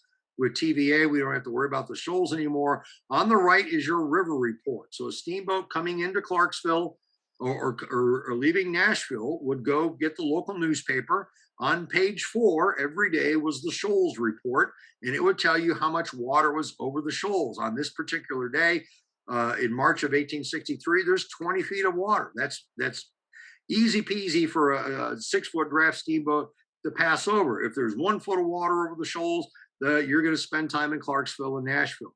The thing I've tried to find out is who's the poor guy that had to sit there at the shoals, rain or shine, and stick a measured rope in the water and get the reports to Clarksville and Nashville, because these did show up in the papers every day. Then with the extension of the Nashville Northwestern Railroad that Rosecrans will start, heading out towards Johnsonville, you can see some pictures of trestles and things like that. And that's going to start augmenting the trains coming into Nashville as well. But what does it also create? More defensive choke points. So they're having to build a chain of earthworks and fortifications along that rail line, which was largely built by the 12th and 13th United States Colored Troops after they had been mustered into Union service. Sherman was glad that the line was ready by May of 64, because you can see what he says, I'm not easy with a railroad that takes a whole army to guard, but they can't stop the Tennessee River. Well, let's see how good that prediction lasts. Johnsonville Depot. It was huge. It's a Tennessee State Park. I commend to you my friend Jerry Wooten, who's a Clarksville boy, who put out a book about a year ago about the Battle of Johnsonville and Forest Raid in November 64. He was the superintendent there for several years and really did a number of bringing this park up to snuff. There's still earthworks there that you can see. When the river's down, you can see some of the railroad piers and things of that nature. But this is going to be a major depot, named, of course, for Andrew Johnson. And then in early November 1864, this guy shows up and manages to capture a gunboat and some transports, and he puts a couple of guys that were in his command were steamboat skippers prior to the war, including Mr. Frank Gracie, who was from here in Clarksville. So Forrest not only has his cavalry and his artillery, he's got his own navy. And they will sail up the Tennessee River, and they will utterly destroy Johnsonville to the tune of about $6 million of 1864 money in damage. Johnsonville never really recovers from Forest Raid. So we have the specialist units that I talked about. Here's Colonel Innes of the 1st Michigan Engineers and Mechanics. There's your up top view of the railroad bridge at Whiteside Creek, and you see those blockhouses. That was a specialty of the 1st Michigan Engineers. They built a bunch of these blockhouses up and down the Nashville and Chattanooga. And here they are at the end of the Tullahoma campaign, repairing the bridge at Allisonia across the Elk River. Actual photograph of them rebuilding the bridge. And then they built some blockhouses, and you see the modern railroad and highway bridge below. I did a tour down there a couple of years ago, and I was in this park where you could see this, and a local Allisonia policeman comes on, like, "What are you guys doing?" And I showed him this picture. He goes, "That's the most awesome. I was born and raised here. I've never seen that." So be surprised how many people don't know what happened in their own backyard these days. Here's a secret hero of the Atlanta campaign, William Wright, and not much has been written about this guy. Fortunately, he commanded a brigade of 2,000 men who could fight with their muskets and also were trained to fix the railroads. What he would do is take locomotive cars and load them up with wood and spikes and tools and rail and anything else he needed, and then pre-position them. As Sherman moved into Georgia, he would pre-position another train with a couple companies of troops. And then if the Confederate cavalry would show up and rip up a line and he finds out about it, they would roll forward and stop and start repairing that line. Near Ackworth, part of Wheeler's cavalry actually will hit the Western Atlantic Railroad, and one of these trains was in the vicinity and happened to be heading that way. Literally roll up, a few hundred of the guys jump off and form line of battle and start fighting with Wheeler, and the rest of the guys get off and they run right up to where the track has been torn up and start fixing the track while the battle is going on. When you've got a force that can do that, you're not going to be able to stop them. And fixing rail is the easy part. We didn't learn that in World War II when we were bombing German rail yards by day, and then by the next day, because the Germans just rebuilt them during the night, and by the next day they're up and running again. And I'll talk a little bit more about that as we get along. Repairing and rebuilding bridges. This is the bridge over the Etowah River. The upper right is the modern piers, or the period piers. They've obviously moved the road and the railroad bridge behind me. That's looking east. The upper left is what was called by the engineers either the cornstalk or the beanstalk bridge. So what they did was they cut down nice straight trees and they built them interlocking lattice work with supports on the existing piers, and then just kind of anchoring them in the riverbed, not within the riverbed down to the bedrock, but in the riverbed. And then you see a locomotive who's going to creepy crawly across that rickety thing. And then as Sherman piles into the next town and builds the 30 days of supplies there, the engineers come back and look at the lower left. There's your prefab truss permanent replacement bridge that replaces the beanstalk cornstalk bridge. And you can see some remnants in the water of that older bridge. And then the hill is a Union fort. It was actually built by the Confederates in the aftermath of the Great Locomotive Chase. I've been up there a couple times. It's still there. It's owned by a mining company that you see at the foot. And according to a historical marker, the first game of baseball was played in Georgia by the Union garrison of that fort. So Bruce, I know you're a big baseball guy. We'll have to take you down there and you can genuflect in front of that marker. Here's an interesting guy, Edward Smead. He was a Herman Howe protege, but he's a civilian. That bridge you just saw, that's how he did it. 625 feet long, 6 days, 600 men. That's some serious bridge building. It gets better. Chattahoochee River Bridge, even longer and higher. You see the upper left is your permanent replacement bridge. Your lower right is your beanstalk cornstalk bridge. That was done in 4.5 days. And it's a bigger bridge. Just amazing works of rebuilding that these guys could do. Sherman will estimate that the railroad replaces the need for 37,000 wagons. If he'd had that, he would have been, like 50,000+ wagons, which would have been just a staggering logistical nightmare to deal with. And here's what he says about how his bridges have been rebuilt. Then you've got to build these fortifications. The upper left is the fort built on, or one of the forts built on the Nashville Northwestern. That's at Erin, Tennessee. Upper right is Fort Negley, which was the largest limestone fort ever built in the Civil War. It's where the Nashville Civil War Roundtable meets. It's there. It's a Nashville City Park. It is a beautiful example of Sébastien Vauban French military engineering, as studied at West Point via Dennis Hart Mahan. Lower left is our fort here in Clarksville, which I know some of you have been to. upper right or lower right, excuse me, is Fort Hill and Dalton. That's where the stockade was that was garrisoned by the 44th United States Colored Troops when Hood showed up in October of 1864. Rear area security. So now that you have to build these forts, you've got to have a garrison force to protect them at all these choke points and manning all these forts. But what he also does is creates part of a corps under James Stedman, using the 15th Corps Division of John Smith and Colonel William Lowe, Colonel of the 5th Iowa Cavalry, who we know very well up here in Clarksville, commanding his cavalry detachment. This is basically going to be about 15,000 men. They're going to be spread between Allatoona, where you see on the map, and Marietta, and a little bit maybe north up to Kingston. So that's going to average a company of, or actually 2 companies of men per mile when it gets fully established in the District of the Etowah. So Sherman is not messing around with trying to protect that line of supply. And here's what he said. You can see what he says about Allatoona. First importance, it is a second Chattanooga. It indeed will be. In fact, Hood blows it by not capturing it in October 64 because it still held thousands and thousands of rations. Then the other thing that Sherman had to do was keep this rascal off of his rear and tied down in Mississippi. So he had a corps in Memphis and another one out of Vicksburg, and their entire job description was moving out of Memphis and Vicksburg to keep this man from getting onto the railroads in Alabama and into Middle Tennessee. And in fact, in early June of 1864, Forrest is on his way. He makes it to Moulton, Alabama. He will pick up a cavalry brigade there under Roddy, and they start heading towards the Tennessee River when his boss, Stephen Dill Lee, hits him with a telegram that says, you need to get back here to Mississippi. A large Union force is coming out of Memphis, and they're heading towards the railroad, the Mobile and Ohio. That's Samuel Sturgis's troops, about 8,000 men. And of course, Forrest has to zoom back and will crush Sturgis at the Battle of Bryce's Crossroads on June 10th. It's a defeat that Sherman is not anticipating. It's a tactical crushing of Sturgis, but it's a strategic victory for the Union because where's Forrest? He's in Mississippi and not in Tennessee.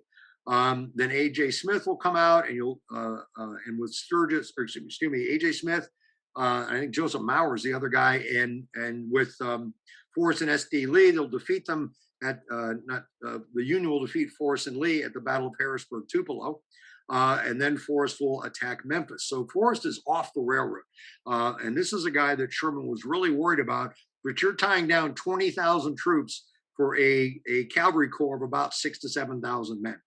So that's a force ratio that definitely favors Forrest in some extent. William Merrill was the man that would make your pontoon bridges. Every time you came across a stream that couldn't be forded, you built a new bridge, and then as you built your new road and railroad bridges, you'd rip up the pontoons and move them forward as needed. And you see the nice little wagons that they were designed to carry these pontoons.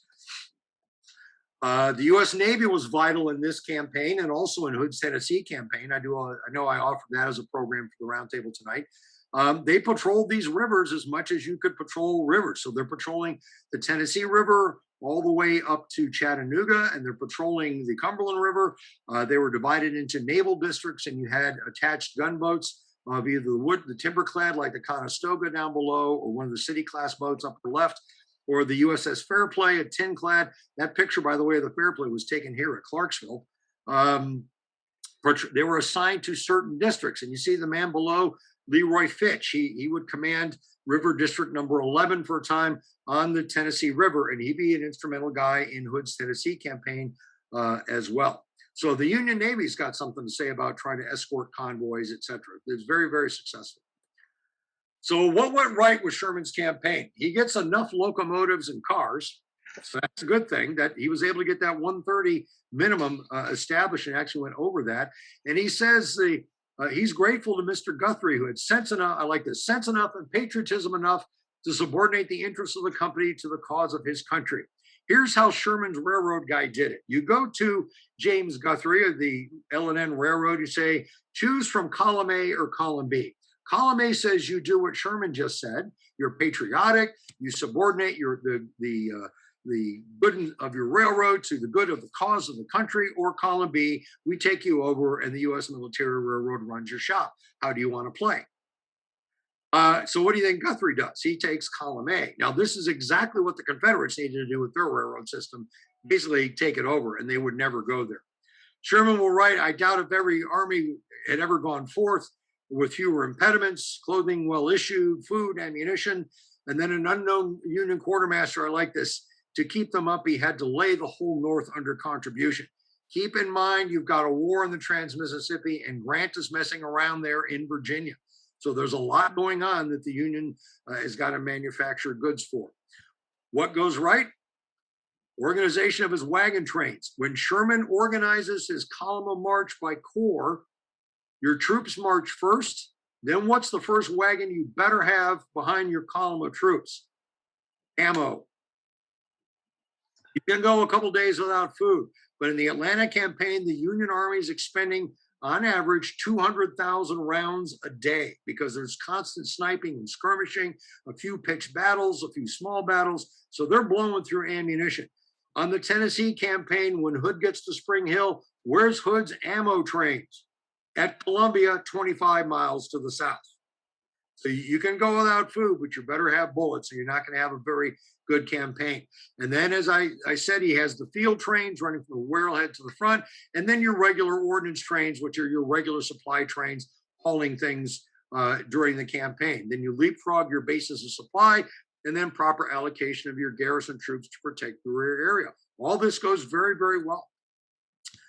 James Cook writes how Sherman in the campaign outdoes Clausewitz and Jomini. And Atlanta is one because Sherman is able to bring mountains of supplies deep into Georgia, and he wins the logistical battle before his troops faced the Confederates in the field. Those of you that have been going to Kennesaw a long time, Dennis Kelly was historian at Kennesaw Mountain into the early 90s and taught me a lot about this campaign. And he once told me that if the Confederates had figured out how much logistical preparation Sherman had done for the Atlanta campaign, they would have just given up. Because there was no way, and this was the pinnacle, by the way, Joe Johnston does with the Confederate Army of Tennessee. They had never been better equipped or supplied or as big as they were during the Atlanta campaign. Steve Davis has some nice things: disciplined preparations, meticulous preparations, abundantly his drive to succeed. It's amazing stuff. And then here's what he ships between November 63 and 1864 from Nashville. Look at that, 445,000 shoes. That's a pair, 3 pairs of shoes per man for the campaign. And for what I'm told, Brogans would last you about 60 or 70 miles of marching before they'd start to wear out. I don't know if they ever came with odometers on them, though. I think they just figured out when your foot starts showing you need to get new shoes. There were some issues. Now, every good campaign, every good plan is going to have a couple things called the friction of war, and also the enemy has a vote in how warfare takes place. The supplies are going to ebb and flow. The forage is hard to handle because they've gleaned the country. Because they're marching in North Georgia, there's not much gleaning to do up there. But things will start to slowly come back. You're going to have some breakdowns. They ship grain on flat cars, which gets rained on, and it rots the crop. So by the time it gets to where it needs to be, they basically have to throw it out. So the animals get put on half rations in mid-August. And then the increase of animals by another 15,000 from 60,000 doesn't help. And then you've got the Cumberland River issues. So grain shipments are going to be a little bit problematic during the campaign. Amos Beckwith, his commissary officer, talks about only 6 days of rations on hand, and that they have to go on half rations for a time. And then the constant problem of cavalry horses. And that's going to plague the Union in the West even through the Tennessee campaign, where James Harrison Wilson basically absconds every horse within 150 miles of Nashville, including the horses from the circus that was in town at the time. So Sherman is deep into Georgia by the time his horse problem gets alleviated. Then let's look at the campaign for Dallas. When Sherman is crossing the Etowah River, keep in mind Sherman had been in Georgia in the 1840s as a young officer, and he remembers the terrain very well. The other interesting thing is Sherman carries the 1860 Georgia census with him. Censuses don't just count how many people live where.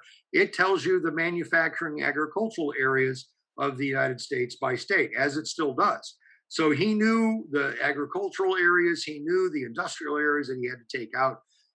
So he gets to the Allatoona Mountains. He knows the Confederates have strongly entrenched it.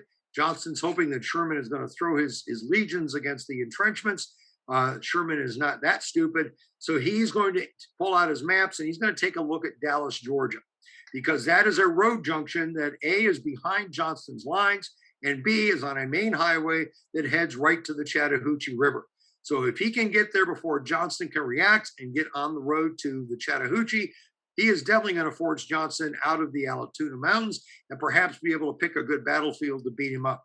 So he's going to load his wagon trains up with what he thinks is about 21 days of supplies, food and fodder and ammo, break loose from his railroad there at Cartersville, which is his 30-day railhead supply with another 30 days at Kingston, and then head off into the Georgia jungle. And this is a jungle very much like the wilderness of Virginia. It was called the hellhole by those that had to fight in it. Bryce Bull of the 123rd New York 20th Corps, great book called Soldiering. He talks about extending the line. They've run out of food, or running low, I should say, on food and shoes and ammo because let me back up here. Joe Wheeler's cavalry picks up the movement and they will have a pitched battle there at the Battle of New Hope Church. And then the lines extend to the northeast towards Pickett Mill, and Sherman will be clobbered at the Battle of Pickett's Mill. And then as he starts to make his way towards Ackworth and back to the railroad, Ackworth is south of Allatoona there, the Confederates launch an attack at Dallas because they can tell that he's pulling out, trying to capture or catch some of Sherman's army on the move. So you see three pitched battles there. But the problem is Sherman is burning through his supplies a little quicker than he thought he was going to. And this is what Bull is talking about. It's necessary to get back to that railroad because the supplies are running low. And here's what Bull will say on June 26th. If we had an inspection, we'd make a ragged show because the clothes and shoes were in the last stage of existence. What do you always hear about the Confederates during the war? Barefoot Confederates, tattered Confederates.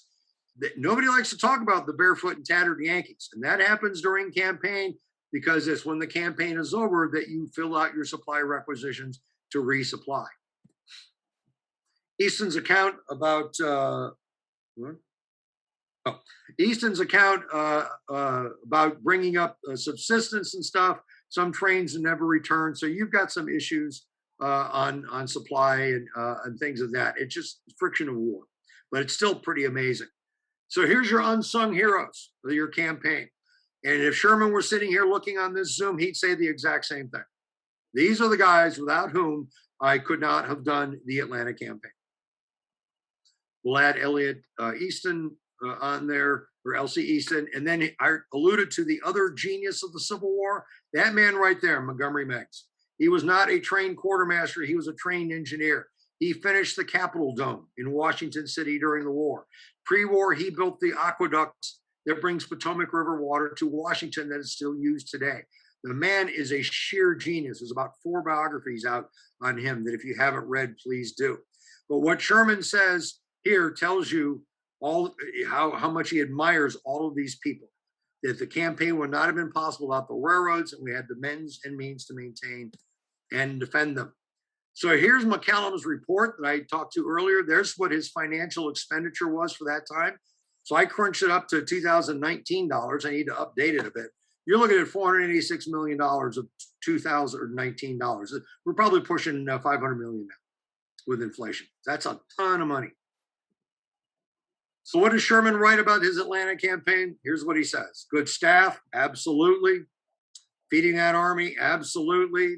Once you prove to your soldiers that you're willing to keep them supplied, keep them fed, keep them clothed, and give them ammo, they're always willing to bear the largest measure of privation. And that is absolutely true in any army you can think of.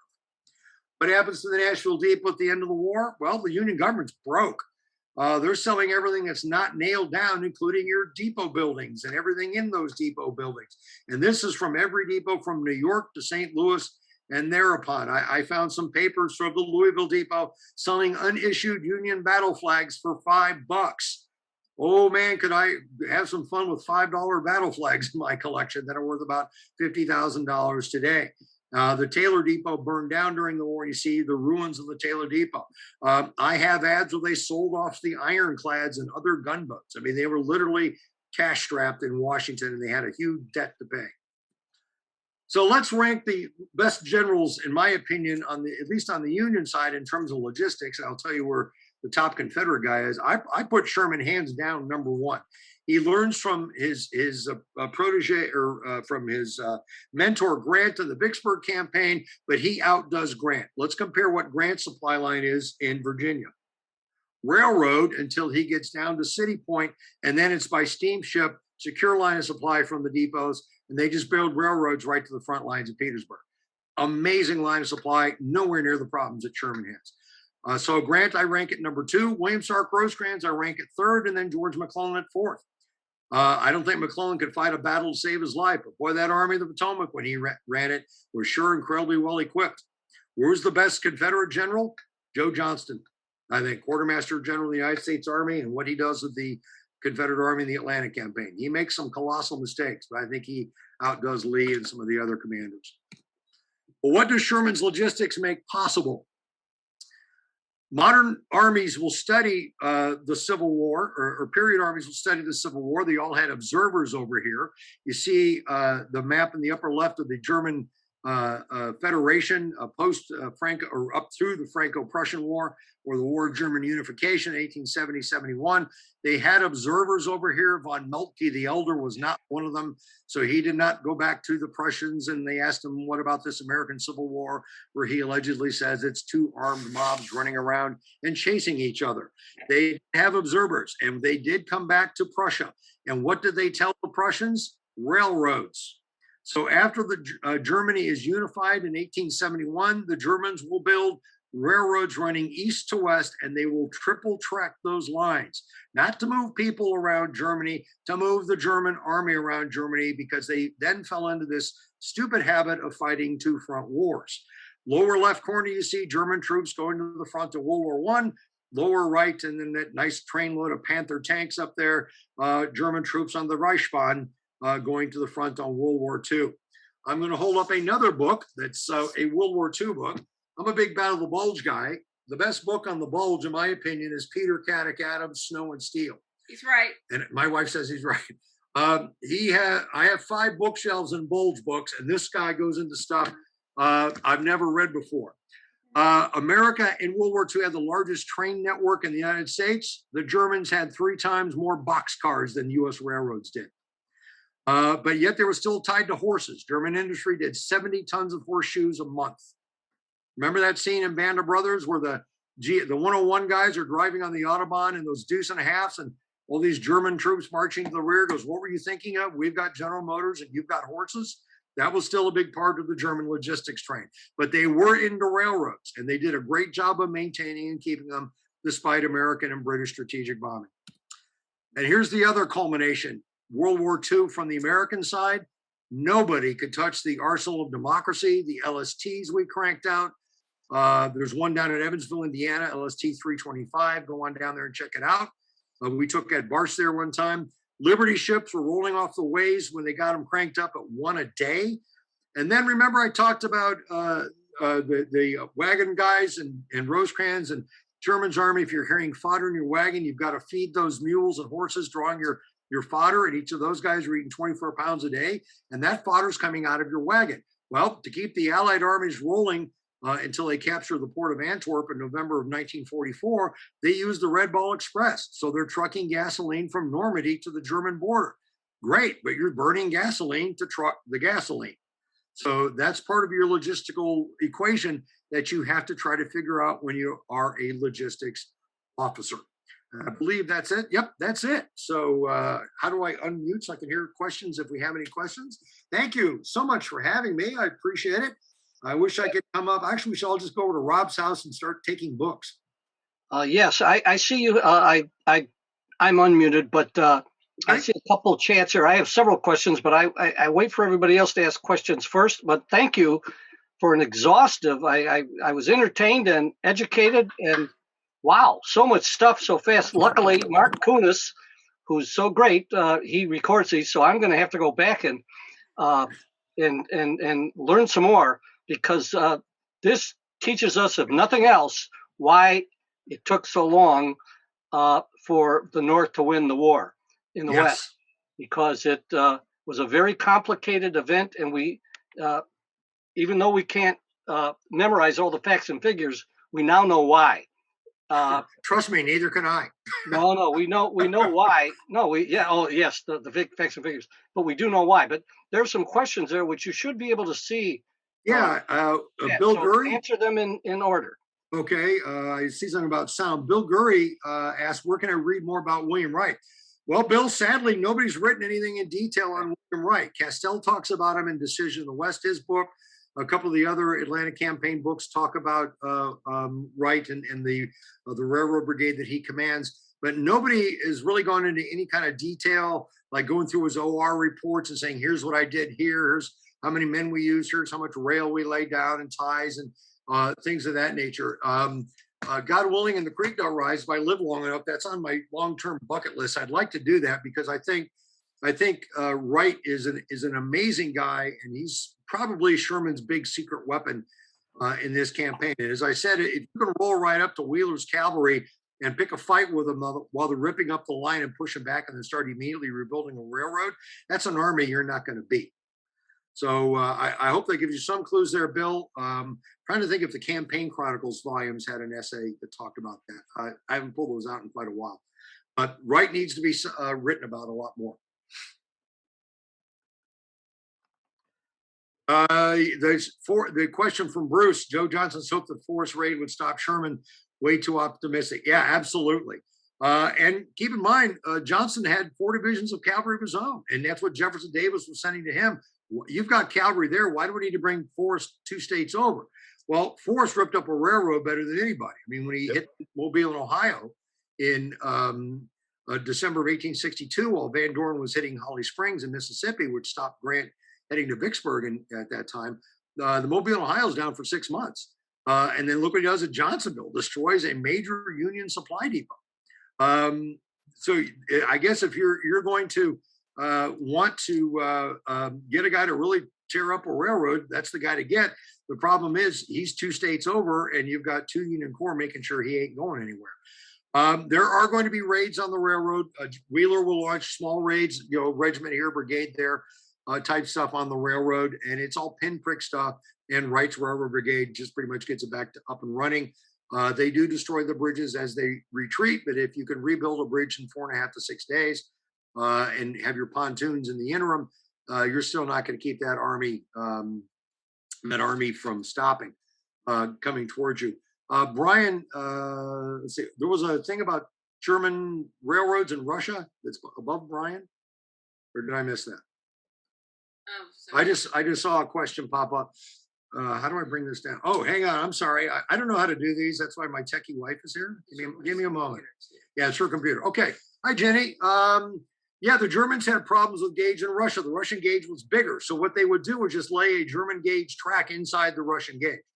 And then as they retreated out of Russia, they just pulled their track up. And when the Russians got to the German Empire part in Poland and stuff, you're now dealing with the German gauge. So the Soviets would have had to rebuild the line. So the Germans had it easy. You just lay out another rail and they just rip it up on your way out. Brian asks about feedback on staff rights. I have done logistics lectures to units at Fort Campbell about this. I've not done a staff ride in the Atlanta campaign, but they're just blown away because they've got all this heavy modern equipment and big trucks. And I mean, think of an 18-wheeler, how many 6-mule wagons an 18-wheeler would haul but you need a paved road for that, of course. But when they think back how America was 150 plus years ago, I don't think they understand how industrialized we were and how mass production we were doing back in those days, even before the fabled mass production of World War I and in particular World War II. My mother, those of you that might remember the Navistar plant there in Franklin Park on Manheim Road, that was much bigger. It was the International Harvester plant. My grandfather was a foreman there, and they went from building bulldozers to tank parts. So when you've got an industry that can just flip right over and start making stuff, and that happens in the Civil War too. You'll have an industry or a manufacturer making something and then flipping over. But officers are amazed when they get hit with stuff like this. I'd love to do an Atlanta campaign staff, but to do the whole campaign, it's 9 days. I usually have to break it up in 2 4.5-day segments or so. Let me scroll down. Scott here. Why didn't someone include? Good question. Brilliant question, Scott.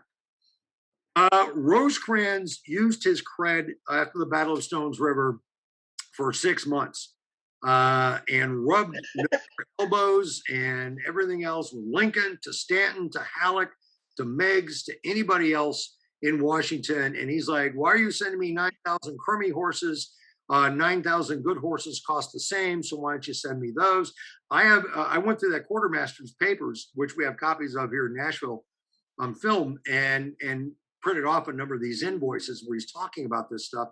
When Rosecrans finally takes Chattanooga in September 63, Meigs comes down there. And Meigs actually apologizes and says, I'm sorry, we had no idea what the terrain was like in Washington. And it's basically, yeah, because you pinheads are looking at a map, probably not a topo.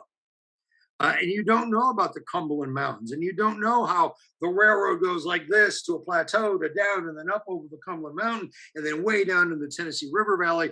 And I'm running until the railroad's fixed. I'm running wagons over that. You guys have no clue.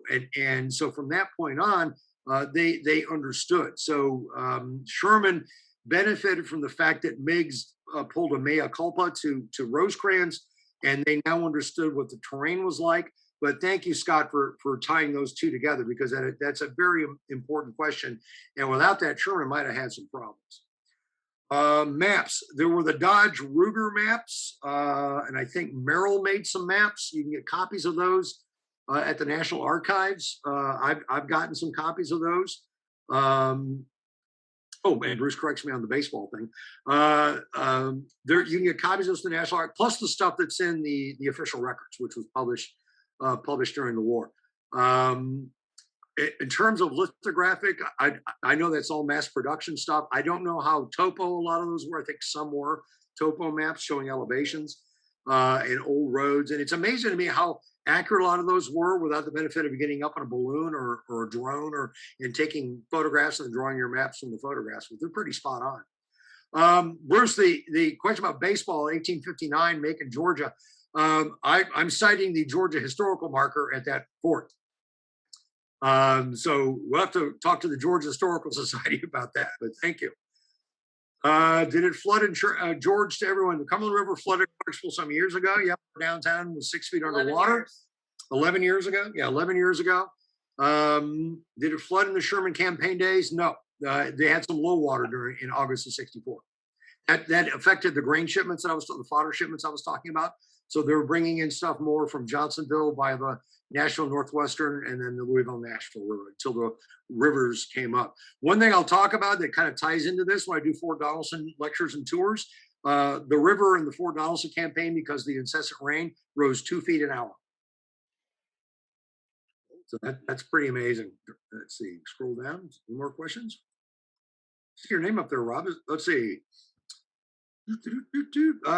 From William Shepard, U.S. Quartermaster Corps is based at Fort Lee. Yep, I need to get there and see their museum. City Point is used as an example for troops. Is the Atlantic? I don't know. That's a great question. I've never been there.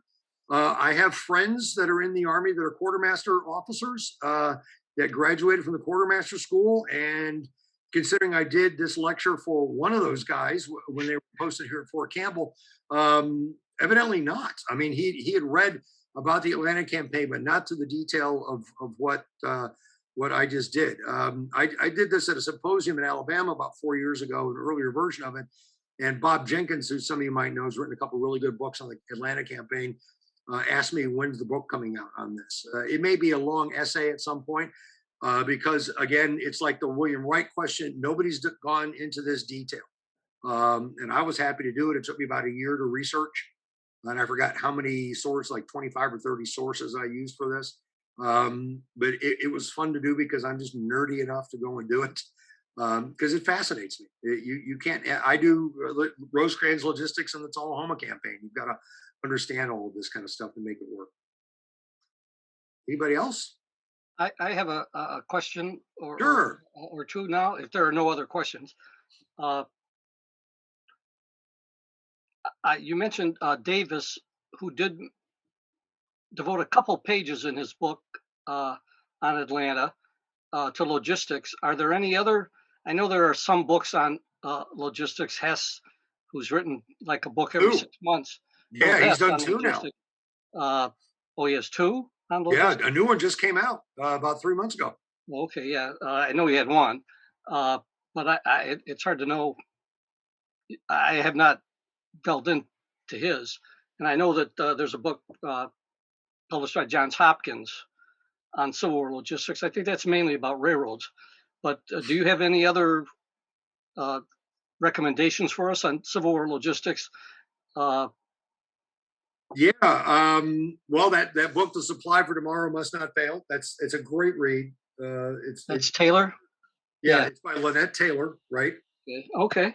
It's pre-Atlanta campaign, but everything he does in this, he's doing for Rosecrans, which then flips over to Sherman. Okay. So it's a good primer for, if you will, for what Sherman's going to use, building up the system that Rosecrans builds up. Here in Middle Tennessee in Chattanooga, we have this We Love William Stark Rosecrans Club. Ogden's a member. Lee White's a member.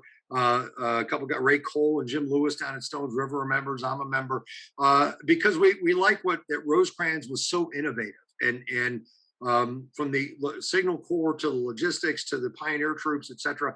He's way ahead of the curve of every other Union army. Thomas will say, Brian Wills, who wrote a great doc from George Thomas, will tell you, as he told me, that Thomas will tell you the army he commands in the Atlanta campaign was built and created by William Stark Rosecrans. And he was the benefactor of that creation.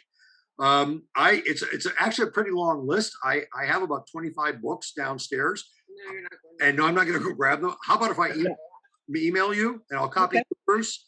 Okay. You can put in the newsletter. I'd be happy to do that because there's and Hess's too. I haven't read his new one. His first one was terrific. Oh, okay. Good to know. He's a great writer. He's a really good writer. And this is my dilemma when I was putting this together was how do I take a numbers and nuts and bolts topic and hopefully not put everybody to sleep. So I like to be entertaining like Rob is when he does his programs. And hit you with enough detail where you go, wow, that's pretty cool. And then, keep hammering it. And by the way, you've just fallen asleep. That's not my goal. The goal is to get you to ask me the question that you just asked. Where can I go to find out more? So I did read Hess's 2 chapters in Hess's book. The new one I went right to the Atlanta campaign chapter and then right to the Hood, Tennessee campaign chapter right after that. And because I just wanted to see what he had to say. I know Earl, he lives over in East Tennessee. And I've told him, I said, I wish I knew you were doing this because I've got a box full of stuff I would have shipped over to you to let you mine because I had some sources he missed. But Earl's a fine man and I think he's a really good historian. No, it's an intriguing topic to me. That's why I chose it when you offered things. Anyway, a question or comment on Illinois regiments, because number one, that photograph of the 7th Illinois Regiment, the color guard that you showed, I happen to have a copy of that photograph that I bought off an exhibition down at the Lincoln Museum. Oh, no kidding. That the flag is colored. Right. It's a beautiful thing. That photograph. I was very lucky to get it because it was produced from the negative that's in the archives there, and it was part of an exhibit, and they just sold it. And I was lucky to be there at the time. Where was that picture taken? I don't think I've ever known. I don't know when it was paid. The people I bought it at the gift shop, and they didn't know anything about it. And well, it was taken definitely in 1864 when they had Henry's, but I don't know where it was taken. Oh no, I'm sorry. Yeah, I don't. They didn't know anything or about Chicago it. or what. I just bought it off the wall. I just bought it. It's beautiful. But anyway, what about your interest in? I read this off the internet. What about your interest in the 83rd Illinois? I know they're centered in Western Tennessee. They're centered here. No, they're actually here in Middle Tennessee. Western Tennessee is west of the Tennessee. West of the Tennessee. Yeah, they're actually here. In fact, I sent Rob an email about this. Rob, about a week ago or so. Yep. John Walsh is a friend of mine. He runs Fort Donelson Relics over in Dover. We've known he and his wife, Nikki. They're both Illinois natives. She's from Marion and he's from Flora, where Parsons is buried. Okay. And my dad's Carbondale, my sister's Bennett, and I'm Elmhurst. And they were here in Clarksville for a time from I think late 63, early 60 for the rest of the war, and part of them were over at Dover. They contained two pretty interesting people, a guy named Marion Morrison, who a picture of whom turned up with a few other of his mates in Company B of the 83rd. Marion Morrison, John Wayne's grandfather. John Wayne. Who was grievously wounded north of Fort Henry a few miles up towards Pine Bluff in an anti-guerrilla operation and came like that close to dying. Wow. And so we would have had no Duke, which would have been a tragedy for American popular film and everything. Yeah. And the other guy was Virgil Earp. Wyatt was too young. Morgan was too young. If you know that area around Knox County, Galesburg, Knox College, that's Earp country. The Earp homestead is somewhere around there. Mm-hmm. And there were a number of Earps that served in several Illinois regiments. They were cousins and things of that nature. Well, Virgil was here in Clarksville. And when I was the lead historian for our Fort Defiance Interpretive Center, all you ever used to find was pictures of him from, when he was way out west and significantly older. And I just kept wondering, there's got to be somebody that took a picture of Virgil during the war, just after. I mean, we had a photographer here in Clarksville, that might have taken a picture. So I called the Dodge City Museum. They didn't have anything. So I called the Tombstone, Arizona Museum, and the lady said, we have a picture of him that is either late 65 or sometime after he just gotten out of the Army. And that's the picture that's at our Fort Defiance Visitor Center. So I said, oh, thank you. I would appreciate a copy of that. And she emailed it to me. And I said, by the way, Virgil spent a day in Clarksville City Jail. And there was a pregnant pause on the other end of the phone. She goes, why? I said, for stealing money. And she goes, oh, he wouldn't do that. He was a U.S. Marshal. I said, ma'am, I have a copy of the U.S. Marshal record. I will send it to you. So I Xerox the Provost Marshal record and sent it to her out there to show you that Virgil spent a day in Clarksville's jail, which at that time, law officers were probably former cattle rustlers and things like that, hey, we need a sheriff if you're willing to put a badge on and face a gunslinger at some point, you're hired.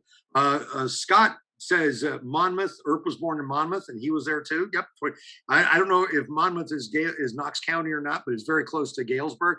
I think Company A of the 83rd were all Knox College kids that went in. But to finish that story and what I had sent to Rob, John Walsh has found Warren County. Okay, thank you. John buys up 83rd Illinois stuff. Those of you who buy letter collections and CDBs and things like that, if you're going to buy stuff from, say, the 7th Illinois or Grant's, was it the 21st Illinois that Grant commanded, the lead miners of the 45th Illinois, Logan's 31st, the hard fighting, really famous Illinois regiments, you're going to pay through the nose for that stuff because everybody who collects Illinois wants the same stuff. The 83rd Illinois fought one pitched battle. That was at Dover, Tennessee, February 1863, and they defeated Nathan Bedford Forrest and Joe Wheeler. That's the only major fight they had. But they did a lot of anti-guerrilla sweeps and a lot of anti-guerrilla operations. So, and Rob and I've talked about this for a few years. I said, Rob, everybody writes about the famous Illinois regiments. Who writes about the guys that were stuck in garrison duty that also had a job? Supply line open that actually had to fight guerrillas and Confederate cavalry and things like that. Nobody writes about them. And because of that stuff, the cost of 83rd Illinois stuff is fairly low. John has bought over the years a number of images, including the Marion Morrison image, a number of letter collections, including one that came out of Atlanta 2 years ago. And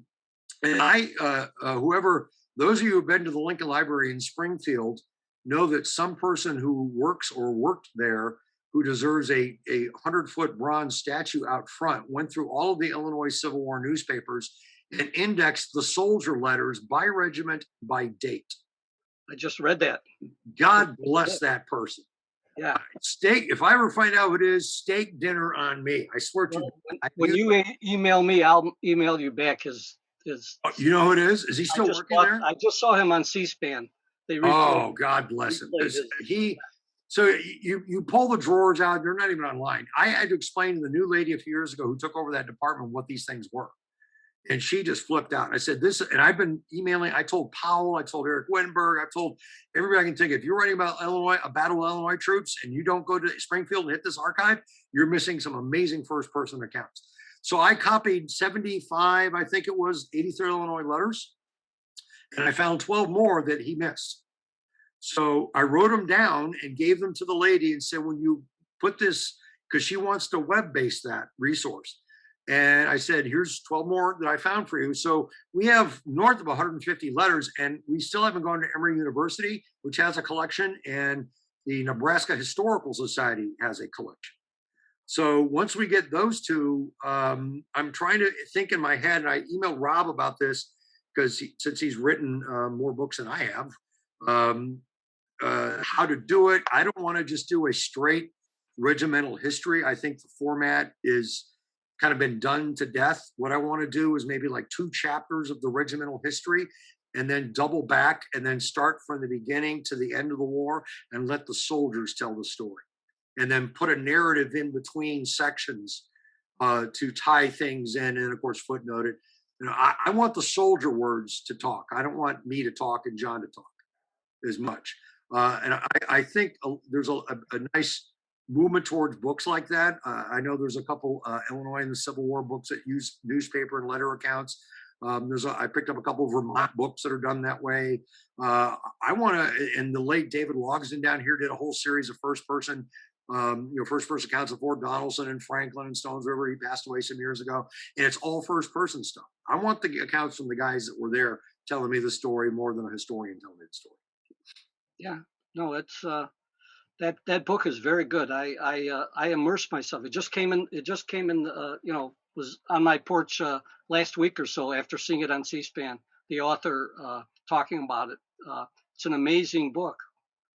Oh, that's great. Yeah, that archive, again, if you're writing about a battle of the Illinois regiment, when Tim Smith did his Grierson's raid, I told him, I said, hey, I'm going to be up there. I'll copy everything from the 6th and 7th Illinois Cavalry for you. Unfortunately, there wasn't much. I think I got about 9 or 10 pieces that he used in his book. The infantry, there's some Confederate stuff. There's some stuff from Iowa regiments in there, some Indiana regiments in there, a few Wisconsin regiments. So this guy, again, I think every round table in Illinois, and I'll come up, we need to take him out for the nicest steak in Springfield and just say thank you, because it's such an incredible art. And I know of no other archive like it in the United States. One last question for me. Yeah. There may be others, and certainly I'll stand aside any more questions. Because of the terrain, because of the geography there of that part of Georgia, and I'm thinking about the questions about World War II. Was it impossible to have a broad front strategy that we used in France once the breakout from Normandy took place? Was it impossible? No, that's exactly how Sherman did it, as a matter of fact. I do a program on the Atlantic campaign, and a long time ago, I used to work on the Peachtree Creek battlefield, and when I was living down there. He used a broad front strategy because he basically has an army group. It wasn't called that then. He's got the Army of the Mile, who's an army, about 23,000 troops, basically a reinforced corps. His biggest army is the Army of the Cumberland, about 65,000 troops, and then McPherson commanding the Army of the Tennessee. And he's short a couple corps, so he's not at full strength. He starts out about 28,000 troops, but he's going to get about 15, 20,000 more troops as the campaign goes on. Starting in June, he gets 2 more divisions. Because they're still coming over from places, like he wants A.J. Smith's corps, but it gets from him to go to the Red River campaign, but that's part of 17th Corps under Frank Blair. Blair's 2 divisions show up, but Smith's don't. So he is using a broad front. And it's basically, let's put it in football parlance. So the Army of the Cumberland is huge, and Sherman doesn't think Thomas moves very quickly. So they're going to be the offensive line. All right, so they're going to move forward, and they're going to just start to push and push, and then he's going to have this wide receiver under Schofield over on one side, and the running back McPherson on the other side, more nimble, more lithe armies that can maneuver. And while the Army of the Cumberland, let's look at Dalton, Georgia is a great example. The Army of the Cumberland marches up to Johnston's defenses at Dalton. Schofield's coming down from East Tennessee, and he's messing to the east of Dalton and pinning down Confederates there. And what's McPherson doing? Beating feet from Lafayette, Georgia, down to Snake Creek Gap. He's making the long Hail Mary run to get down to Resaca and then go, here I am, throw me the football. And he will do that on the entire campaign. He will move with the Army of the Cumberland to pin Johnston, and then use maneuver quite a bit with the other two armies. And sometimes 20th Corps will help out in this, 20th Corps under Hooker, who does a magnificent job. There's a new article on Hooker by Ethan Refuse. I think it's in Civil War Times. I just read it the other day. Just came out. And when I find myself when I do Atlanta campaign tours, particularly up to Kennesaw, it ends up being, let's tour the 20th Corps in the Georgia campaign. All the heavy lifting is 20th Corps. Who's going up the slopes of Rocky Face Ridge at the Gap up there? Not Wilder. Oh shoot, White Star Division. Geary. With the G. Geary. His division's going up the slopes. Who's doing this? Who's attacking AP Stewart at New Hope Church? Hooker. Who's doing all the Hooker does an outstanding job in the Atlanta campaign. His ego can't handle that he's subordinate to Sherman, and his ego can't handle the fact that John or that Oliver Howard will get command of the Army of the Tennessee once McPherson's killed in the Battle of Atlanta, and that's when he says, "Okay, I'm out." Personally, I'm not a big fan of Howard. I think he's mediocre at best. I think that army should have gone to John Logan, who earned it all the way. I think Logan would have been an outstanding job, but he was missing that West Point ring. That's right. All you have to do is go to that little hillock by the Hilton Hotel in Grant Park, Chicago, and just read the plaques and look at all the battles that John Logan is in. And you'll be very impressed. He's an amazing. Who John Logan was. And and everywhere in Southern Illinois is named John Logan. I think everywhere below Mount Vernon is named for John Logan. So, local boy makes good. You'll get no arguments here. Well, are there any more questions? Because if there are not, I can only conclude by saying this: the Civil War Roundtable of Chicago did very well in giving the Nevins of Freeman Award to Greg Biggs. I knew this was going to be a very good night, but I didn't know how good it was going to be, and it was very, very, very good. We enjoyed having you with us, Greg, and hopefully sometime in the future, we may just find ourselves, now that we're retired, beating ourselves to your doorstep. Come on down. I'll be happy to do Tullahoma for you. I think you'd be fascinated by the campaign and. Well, I love Tennessee. I don't have to. You just have to scratch me, and I'm on my way to Shiloh. Believe me. Until that day, we'll look forward to that, all of us.